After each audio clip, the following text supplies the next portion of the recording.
गुरबाणी इस जग में चानन, कर्म वसै मानी आए।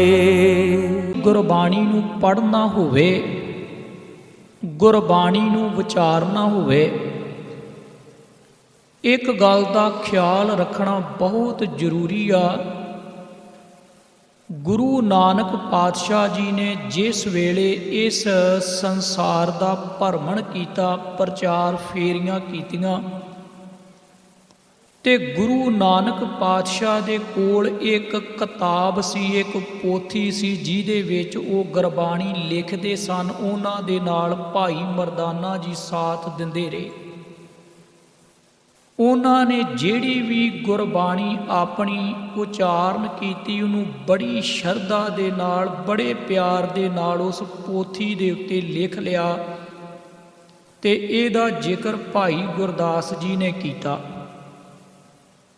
ਹੁਣ ਭਰਮਣ ਦੇ ਦੌਰਾਨ ਜਿਸ ਵੇਲੇ ਗੁਰੂ ਨਾਨਕ ਸਾਹਿਬ ਹਰ ਇੱਕ ਥਾਂ ਦੇ ਉੱਤੇ ਗਏ, ਵਿਚਰੇ, ਉਹਨਾਂ ਦਾ ਵਾਹ ਉਹਨਾਂ ਭਗਤ ਸਾਹਿਬਾਨਾਂ ਦੇ ਨਾਲ ਵੀ ਪਿਆ, ਜਿਨ੍ਹਾਂ ਦੀ ਬਾਣੀ ਗੁਰੂ ਗ੍ਰੰਥ ਸਾਹਿਬ ਪਾਤਸ਼ਾਹ ਦੇ ਵਿੱਚ ਦਰਜ ਆ। ਖਿਆਲ ਰੱਖਿਓ,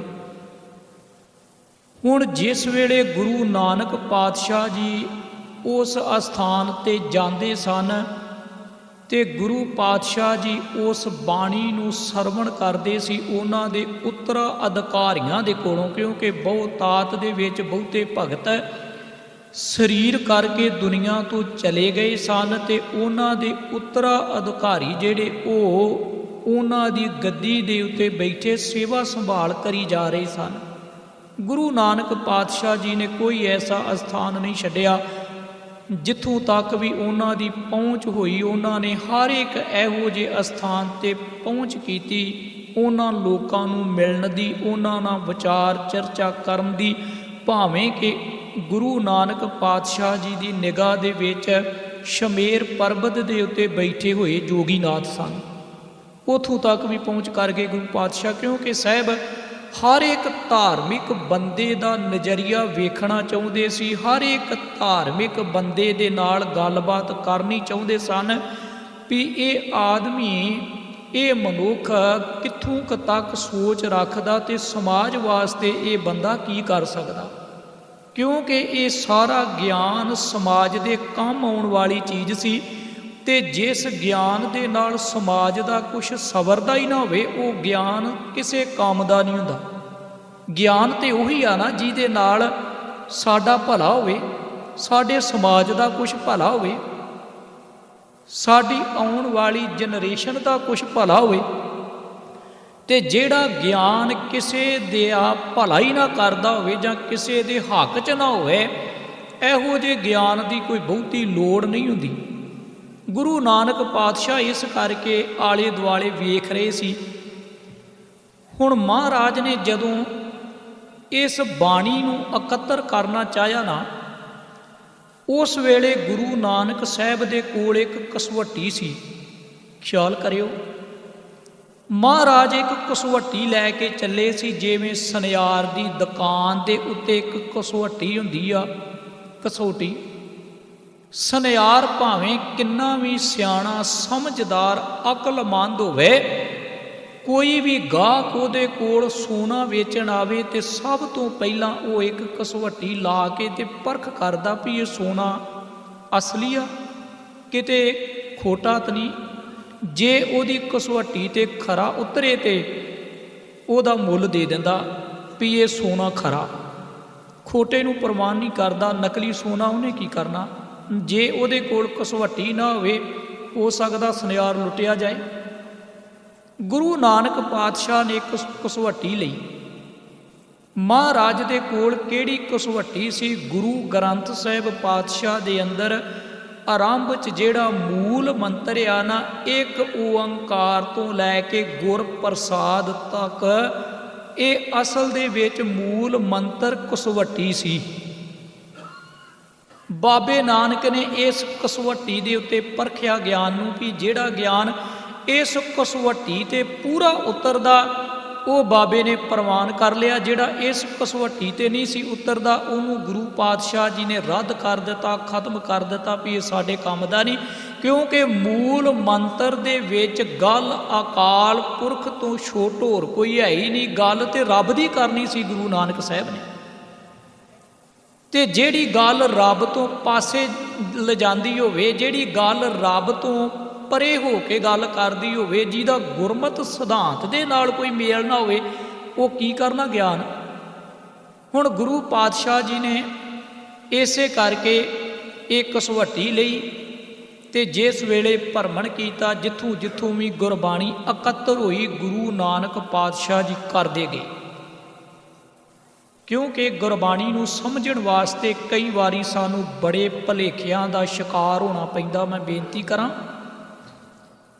ਜਿਵੇਂ ਆਪਾਂ ਸ਼ਲੋਕ ਪੜ੍ਹਦੇ ਆ ਨਾ, ਬਾਬਾ ਫਰੀਦ ਸਾਹਿਬ ਜੀ ਦੇ, ਕਬੀਰ ਸਾਹਿਬ ਜੀ ਦੇ, ਹੋਰ ਅਨੇਕਾਂ ਬਚਨ ਪੜ੍ਹ ਜਾਂਦੇ ਆ, ਤੇ ਭੁਲੇਖੇ ਦਾ ਸ਼ਿਕਾਰ ਆਪਾਂ ਕਦੋਂ ਹੁੰਨੇ ਆ? ਜਦੋਂ ਸਾਨੂੰ ਗੁਰਬਾਣੀ ਦੀ ਸੋਝੀ ਨਾ ਹੋਵੇ, ਸਾਨੂੰ ਡੰਗਾਈ ਦਾ ਪਤਾ ਨਾ ਹੋਵੇ, ਗੁਰਬਾਣੀ ਨੂੰ ਘੋਖਿਆ ਤੇ ਵਿਚਾਰਿਆ ਨਾ ਹੋਵੇ, ਉਦੋਂ ਆਪਾਂ ਇੱਕ ਇਹੋ ਜਿਹੀ ਪੇਸ਼ਕਾਰੀ ਸੰਗਤ ਦੇ ਅੱਗੇ, ਸਮਾਜ ਦੇ ਅੱਗੇ ਕਰ ਜਾਂਦੇ ਆ, ਜਿੱਥੋਂ ਗੁਰਬਾਣੀ ਦੇ ਨਾਲ, ਗੁਰੂ ਦੇ ਗਿਆਨ ਨਾਲ, ਸਿਧਾਂਤ ਦੇ ਨਾਲ ਉਸ ਗੱਲ ਦਾ ਦੂਰ ਦਾ ਵੀ ਵਾਹ ਵਾਸਤਾ ਨਹੀਂ ਹੁੰਦਾ।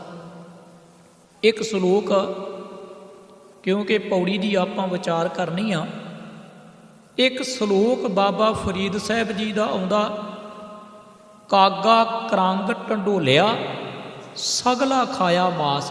ਭੁਲੇਖੇ ਕੀ ਆ? ਇਹ ਦੋਏ ਨੈਣਾ ਮਾਤ ਛੂਹੋ ਪਿਰ ਦੇਖਣ ਕੀ ਆਸ। ਹੁਣ ਬਾਬਾ ਫਰੀਦ ਸਾਹਿਬ ਕਹਿੰਦੇ ਆ, ਜਦੋਂ ਬਾਬਾ ਫਰੀਦ ਸਾਹਿਬ ਦਾ ਜੀਵਨ ਪੜ੍ਹਿਆ, ਵਿਚਾਰ ਕੀਤੀ, ਵੇਖਿਆ ਵੀ ਬਾਬਾ ਫਰੀਦ ਸਾਹਿਬ ਇੱਕ ਬਹੁਤ ਹੀ ਲਚਕੀਲੇ ਸਰੀਰ ਦੇ ਮਨੁੱਖ ਸਨ, ਬੜੇ ਸਾਦੇ ਸੁਭਾਅ ਦੇ ਭਗਤ ਸਨ, ਰੱਬ ਦੀ ਇਬਾਦਤ ਕਰਨ ਵਾਲੇ, ਜਿਨ੍ਹਾਂ ਨੇ ਰੱਬ ਦੇ ਨਾਲ ਇੰਨੀ ਨੇੜਤਾ ਬਣਾਈ।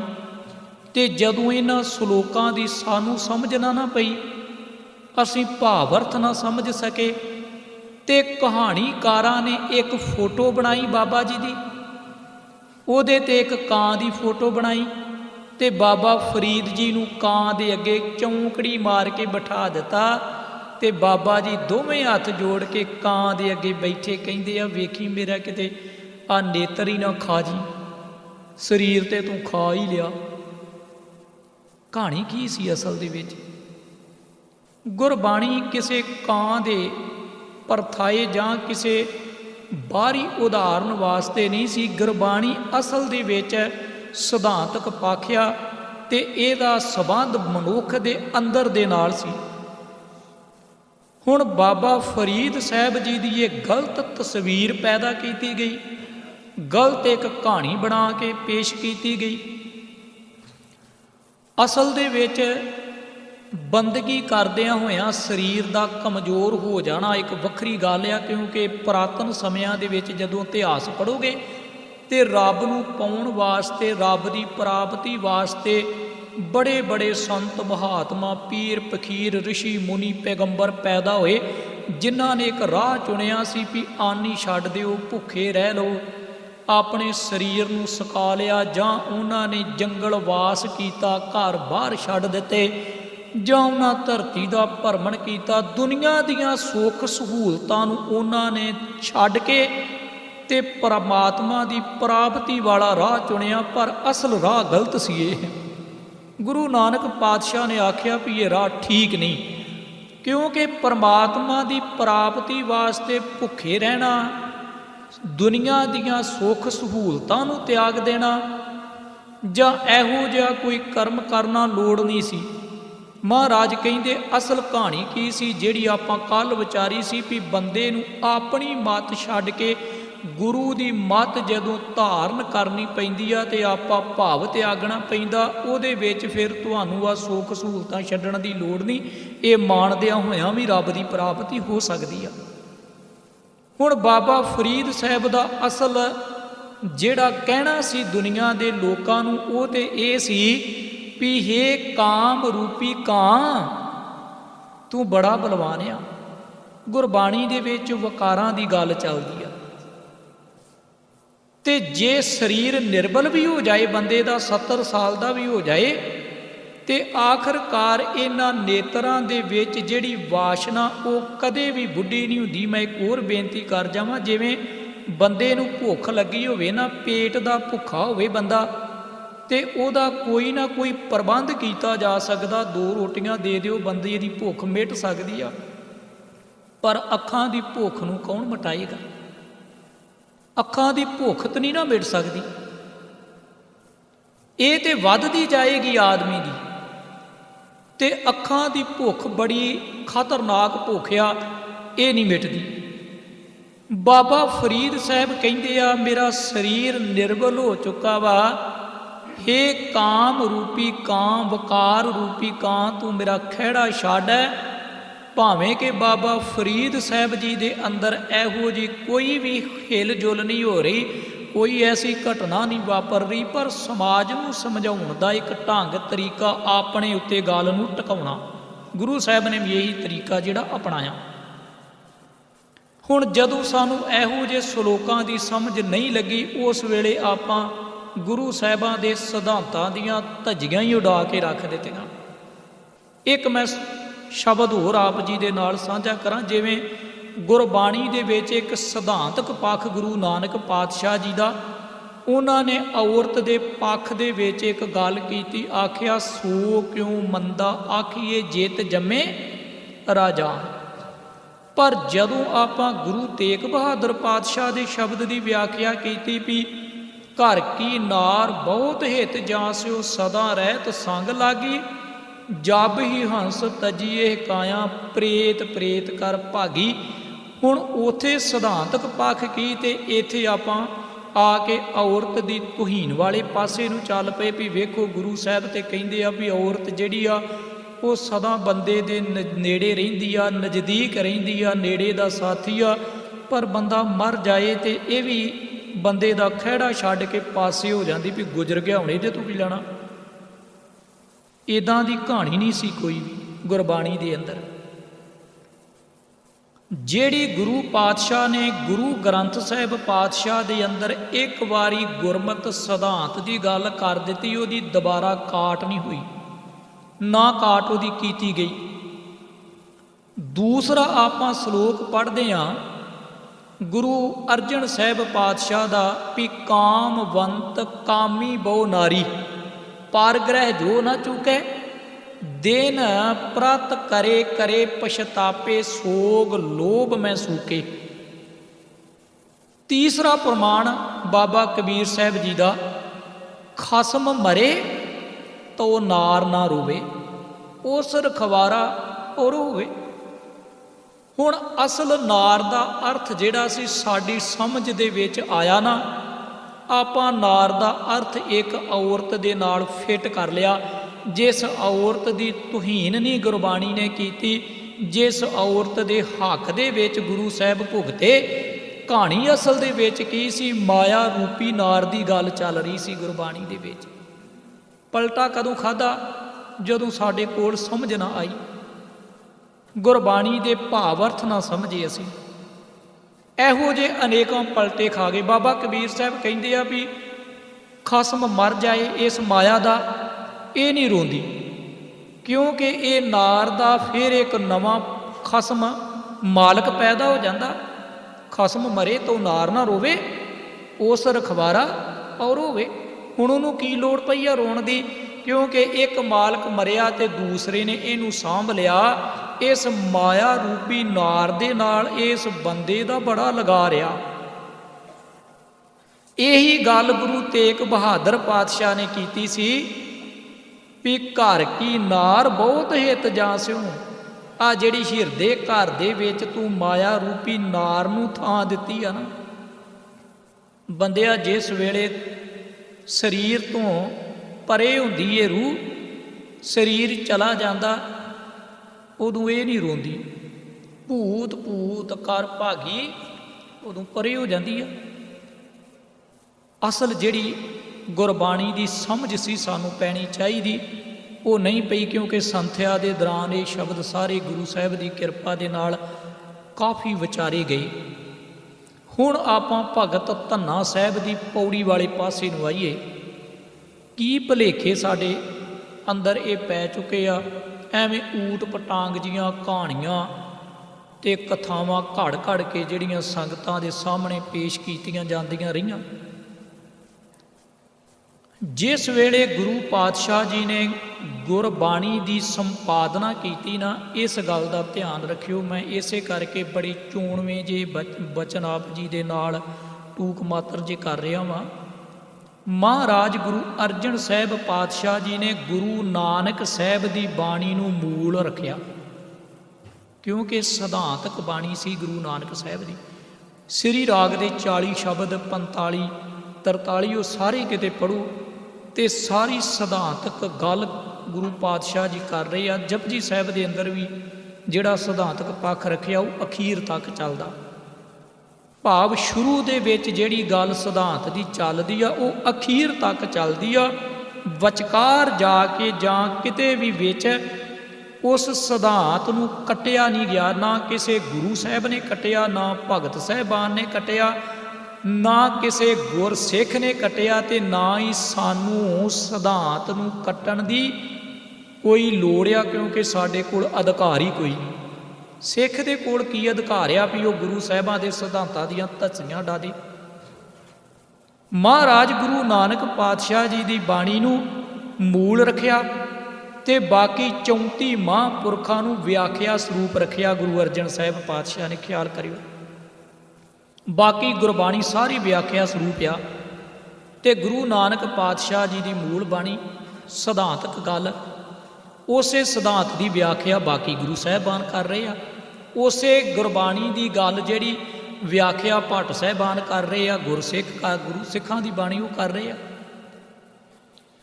ਹੁਣ ਜਿਸ ਵੇਲੇ ਆਪਾਂ ਭਗਤ ਧੰਨਾ ਸਾਹਿਬ ਦੀ ਪੌੜੀ ਪੜ੍ਹਦੇ ਹਾਂ ਤੇ ਪੌੜੀ ਦੇ ਵਿੱਚ ਜਿਹੜਾ ਜ਼ਿਕਰ ਆਉਂਦਾ ਵਾ ਉਹਦੇ ਵੱਲ ਹੁਣ ਆਪਾਂ ਥੋੜ੍ਹਾ ਜਿਹਾ ਧਿਆਨ ਦੇਣਾ, ਕਿਉਂਕਿ ਸਿਧਾਂਤ ਦੀ ਗੱਲ ਨਾਲ ਨਾਲ ਆਪਾਂ ਕਰਦੇ ਜਾਵਾਂਗੇ। ਸਿੱਖ ਸੱਭਿਅਤ ਦੇ ਵਿੱਚ ਕਿਤੇ ਵੀ ਇਹ ਗੱਲ ਨੋਟ ਕਰਿਓ ਵੀ ਪੱਥਰ ਦੀ ਪੂਜਾ ਸਿੱਖ ਸੱਭਿਅਤ ਦੇ ਵਿੱਚ ਕਿਤੇ ਵੀ ਹੈ ਨਹੀਂ, ਕਿਉਂਕਿ ਇਹਦੀ ਮਨਾਹੀ ਕੀਤੀ ਗਈ ਤੇ ਪਰਜੋਰ ਕੀਤੀ ਗਈ।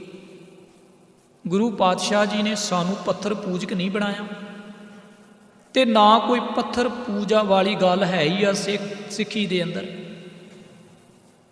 ਤੇ ਜੇ ਭਗਤ ਧੰਨਾ ਜੀ ਪੱਥਰ ਦੇ ਪੁਜਾਰੀ ਹੁੰਦੇ ਤੇ ਫਿਰ ਗੁਰੂ ਨਾਨਕ ਪਾਤਸ਼ਾਹ ਜੀ ਕਦੇ ਵੀ ਇਸ ਬਾਣੀ ਨੂੰ ਪ੍ਰਮਾਣਤਾ ਨਾ ਦਿੰਦੇ। ਇਹ ਗੱਲ ਦਾ ਧਿਆਨ ਰੱਖਿਓ, ਕਿਉਂਕਿ ਜਿਹੜੀ ਗੱਲ ਗੁਰਬਾਣੀ ਤੋਂ ਉਲਟ ਚੱਲਦੀ ਹੋਵੇ ਉਸ ਲਫ਼ਜ਼ ਨੂੰ, ਉਸ ਸ਼ਬਦ ਨੂੰ, ਉਸ ਕਾਵ ਰਚਨਾ ਨੂੰ ਕਦੇ ਵੀ ਗੁਰਬਾਣੀ ਦੇ ਵਿੱਚ ਦਰਜ ਨਹੀਂ ਕੀਤਾ ਗਿਆ। ਇਸੇ ਕਰਕੇ ਕਾਨ੍ਹਾ ਜੀ ਆਏ, ਪੀਲੋ ਜੀ ਆਏ, ਇਹਨਾਂ ਸਾਰਿਆਂ ਨੂੰ ਗੁਰੂ ਪਾਤਸ਼ਾਹ ਜੀ ਨੇ ਮਨਾ ਕਰ ਦਿੱਤਾ ਸੀ। ਬਾਣੀ ਦੀ ਰਚਨਾ ਇਹਨਾਂ ਨੇ ਭਾਵੇਂ ਕੀਤੀ, ਪਰ ਗੁਰੂ ਸਾਹਿਬ ਕਹਿੰਦੇ ਲਿਖੀ ਨਹੀਂ ਜਾ ਸਕਦੀ, ਇਹ ਗੁਰੂ ਗ੍ਰੰਥ ਸਾਹਿਬ ਪਾਤਸ਼ਾਹ ਦੇ ਵਿੱਚ ਨਹੀਂ ਚਾੜੀ ਜਾ ਸਕਦੀ, ਬਾਣੀ ਰੱਦ ਕਰਤੀ।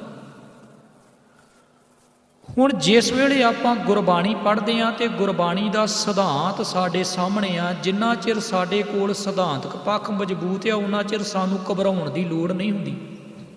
ਘਬਰਾਉਣੇ ਆਪਾਂ ਕਦੋਂ ਆਪਾਂ ਫੇਲ ਹੋ ਜਾਂਦੇ ਆ, ਜਦੋਂ ਸਾਡੇ ਕੋਲ ਗੁਰਮਤਿ ਸਿਧਾਂਤ ਦੀ ਸੋਝੀ ਨਹੀਂ ਹੁੰਦੀ, ਸਾਨੂੰ ਜਾਣਕਾਰੀ ਨਹੀਂ ਹੁੰਦੀ, ਅਣਜਾਣ ਪੁਣੇ ਦੇ ਵਿੱਚ, ਬੇਸਮਝੀ ਦੇ ਵਿੱਚ ਆਪਾਂ ਪਲਟਾ ਖਾਂਦੇ ਆ।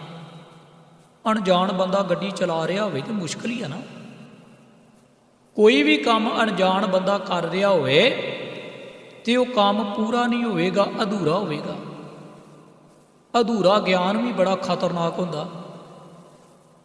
ਇਸ ਕਰਕੇ ਅੱਜ ਸਾਨੂੰ ਗੁਰਬਾਣੀ ਦੇ ਉੱਤੇ ਬਹੁਤ ਜ਼ਰੂਰੀ ਆ ਵੀ ਆਪਾਂ ਇਹਦੇ 'ਤੇ ਸਰਚ ਕਰੀਏ, ਇਹਦੀ ਘੋਖ ਕਰੀਏ, ਵਿਚਾਰੀਏ। ਗੁਰਬਾਣੀ ਦੇ ਨਾਲ ਵਾਰ-ਵਾਰ ਜੁੜਨ ਦੀ ਗੱਲ ਕੀਤੀ ਜਾਂਦੀ। ਗੁਰੂ ਅਰਜਨ ਸਾਹਿਬ ਪਾਤਸ਼ਾਹ ਜੀ, ਭਗਤ ਕਬੀਰ ਸਾਹਿਬ ਜੀ ਤੇ ਭਗਤ ਨਾਮਦੇਵ ਸਾਹਿਬ ਜੀ ਗੁਰਬਾਣੀ ਦੇ ਵਿੱਚ ਹੀ ਗੱਲ ਕਰਦੇ ਆ, ਪਾਖਾਨ ਗੜ੍ਹ ਕੇ ਮੂਰਤ ਕੀਨੀ, ਦੇ ਕੇ ਛਾਤੀ ਪਾਉ, ਜੇ ਇਹ ਮੂਰਤ ਸਾਚੀ ਹੈ ਤੋ ਗੜਨ ਹਾਰੇ ਖਾਉ। ਹੁਣ ਕਿੱਡਾ ਵੱਡਾ ਪ੍ਰਮਾਣ ਸੀ ਸਾਡੇ ਕੋਲੇ ਵੀ ਇੱਕ ਮੂਰਤੀਕਾਰ ਨੇ ਮੂਰਤੀ ਘੜੀ, ਉਹਨੇ ਮੂਰਤੀ ਘੜਦੇ ਦੌਰਾਨ ਮੂਰਤੀ ਦੀ ਛਾਤੀ ਦੇ ਉੱਤੇ ਬਹਿ ਕੇ ਉਹਦਾ ਮੂੰਹ, ਸਿਰ, ਉਹਦਾ ਨੱਕ ਬਣਾਇਆ। ਆਖਰਕਾਰ ਤੇ ਮੂਰਤੀ ਦੇ ਉੱਤੇ ਬਹਿ ਕੇ ਹੀ ਉਹ ਆਪਣਾ ਆਸਣ ਬਣਾ ਕੇ ਫੇਰ ਹੀ ਉਹਨੂੰ ਘੜੇਗਾ ਨਾ। ਛਾਤੀ ਦੇ ਉੱਤੇ ਉਹਨੇ ਪੈਰ ਰੱਖਿਆ ਮੂਰਤੀ ਦੇ ਤੇ ਉਹਨੂੰ ਘੜਨਾ ਸ਼ੁਰੂ ਕੀਤਾ। ਪਾਖਾਨ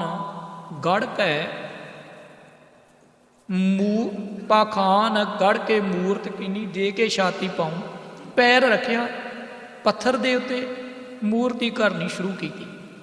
ਤੇ ਗੁਰੂ ਸਾਹਿਬ ਕਹਿੰਦੇ ਆ ਜੇ ਇਹ ਵਾਕਿਆ ਹੀ ਭਗਵਾਨ ਸੀ, ਰੱਬ ਸੀ, ਫੇਰ ਤੇ ਪਹਿਲਾਂ ਪੈਰ ਰੱਖਣ ਵਾਲੇ ਨੂੰ ਪੁੱਛਦਾ ਏ, ਪਹਿਲਾਂ ਤੇ ਉਸ ਬੰਦੇ ਦੀ ਸ਼ਾਮਤ ਆਉਣੀ ਚਾਹੀਦੀ ਸੀ ਜਿਹਨੇ ਗੁਸਤਾਖੀ ਕੀਤੀ, ਭੁੱਲ ਕੀਤੀ, ਪੈਰ ਰੱਖਿਆ। ਉਸ ਬੰਦੇ ਨੂੰ ਖਤਮ ਕਰ ਦੇਣਾ ਚਾਹੀਦਾ ਸੀ, ਪਰ ਇਸ ਤਰ੍ਹਾਂ ਦੀ ਗੱਲ ਨਹੀਂ ਸੀ ਕੋਈ ਵੀ। ਦੂਸਰੀ ਗੱਲ, ਗੁਰੂ ਪਾਤਸ਼ਾਹ ਕਹਿੰਦੇ ਏਕੇ ਪਾਥਰ ਧਰੀਏ ਭਾਉ, ਦੂਜੇ ਪਾਥਰ ਧਰੀਏ ਪਾਉ। ਭਾਉ ਦਾ ਅਰਥ ਹੁੰਦਾ ਪਿਆਰ ਤੇ ਪਾਉ ਦਾ ਭਾਵ ਹੁੰਦਾ ਪੈਰ। ਹੁਣ ਇੱਕ ਪੱਥਰ ਦੇ ਨਾਲ ਬੰਦਾ ਇੰਨਾ ਪਿਆਰ ਕਰਦਾ ਵੀ ਉਹਨੂੰ ਰੱਬ ਬਣਾ ਕੇ ਪੇਸ਼ ਕਰ ਰਿਹਾ ਸਮਾਜ ਦੇ ਅੰਦਰ, ਦੁਨੀਆ ਦੇ ਅੰਦਰ, ਤੇ ਉਸੇ ਪੱਥਰ ਦੇ ਉੱਤੇ ਉਹ ਪੈਰ ਵੀ ਰੱਖ ਦਿੰਦਾ। ਹੁਣ ਜਿਹੜਾ ਰੋਡ ਦੇ ਉੱਤੇ ਪੱਥਰ ਪਿਆ ਉਹਨੂੰ ਤੇ ਪੈਰ ਮਾਰਦਾ, ਠੋਕਰ ਮਾਰਦਾ। ਤੇ ਭਗਤ ਨਾਮਦੇਵ ਸਾਹਿਬ ਕਹਿੰਦੇ ਆ ਵੀ ਇਹ ਕਿਹੋ ਜਿਹਾ ਨਜ਼ਰੀਆ ਮਨੁੱਖ ਦਾ, ਇਹ ਕਿਹੋ ਜਿਹਾ ਬੰਦਾ, ਕਿਹੋ ਜਿਹੀ ਸੋਚ ਆ, ਇੱਕ ਪੱਥਰ ਦੇ ਉੱਤੇ ਤੇ ਪੈਰ ਰੱਖ ਰਿਹਾ ਤੇ ਦੂਸਰੇ ਨੂੰ ਭਗਵਾਨ ਬਣਾ ਕੇ ਪੂਜੀ ਜਾਂਦਾ। ਜੇ ਉਹ ਦੇਵ ਤਾਂ ਉਹ ਵੀ ਦੇਵਾ, ਕਹਿ ਨਾਮ ਦਿਓ ਹਮ ਹਰ ਕੀ ਸੇਵਾ। ਭਗਤ ਨਾਮਦੇਵ ਸਾਹਿਬ ਕਹਿੰਦੇ ਆ ਜੇ ਤੇ ਉਹ ਦੇਵਤਾ ਤੇ ਪਿਆਰੇ, ਫਿਰ ਜਿਹਨੂੰ ਠੋਕਰ ਮਾਰੀ ਉਹ ਵੀ ਦੇਵਤਾ ਹੀ ਆ, ਇਹਨੂੰ ਮੰਨਣਾ ਪਏਗਾ। ਫਿਰ ਗੁਰੂ ਅਰਜਨ ਸਾਹਿਬ ਪਾਤਸ਼ਾਹ ਕਹਿੰਦੇ ਜੋ ਪਾਥਰ ਕੀ ਪਾਈ ਪਾਏ ਤਿਸ ਕੀ ਘਾਲ ਅਜਾਈ ਜਾਈ। ਇਹ ਸਿਧਾਂਤ ਆ ਸਾਡੇ ਕੋਲ ਗੁਰਬਾਣੀ ਦੇ ਵਿੱਚ।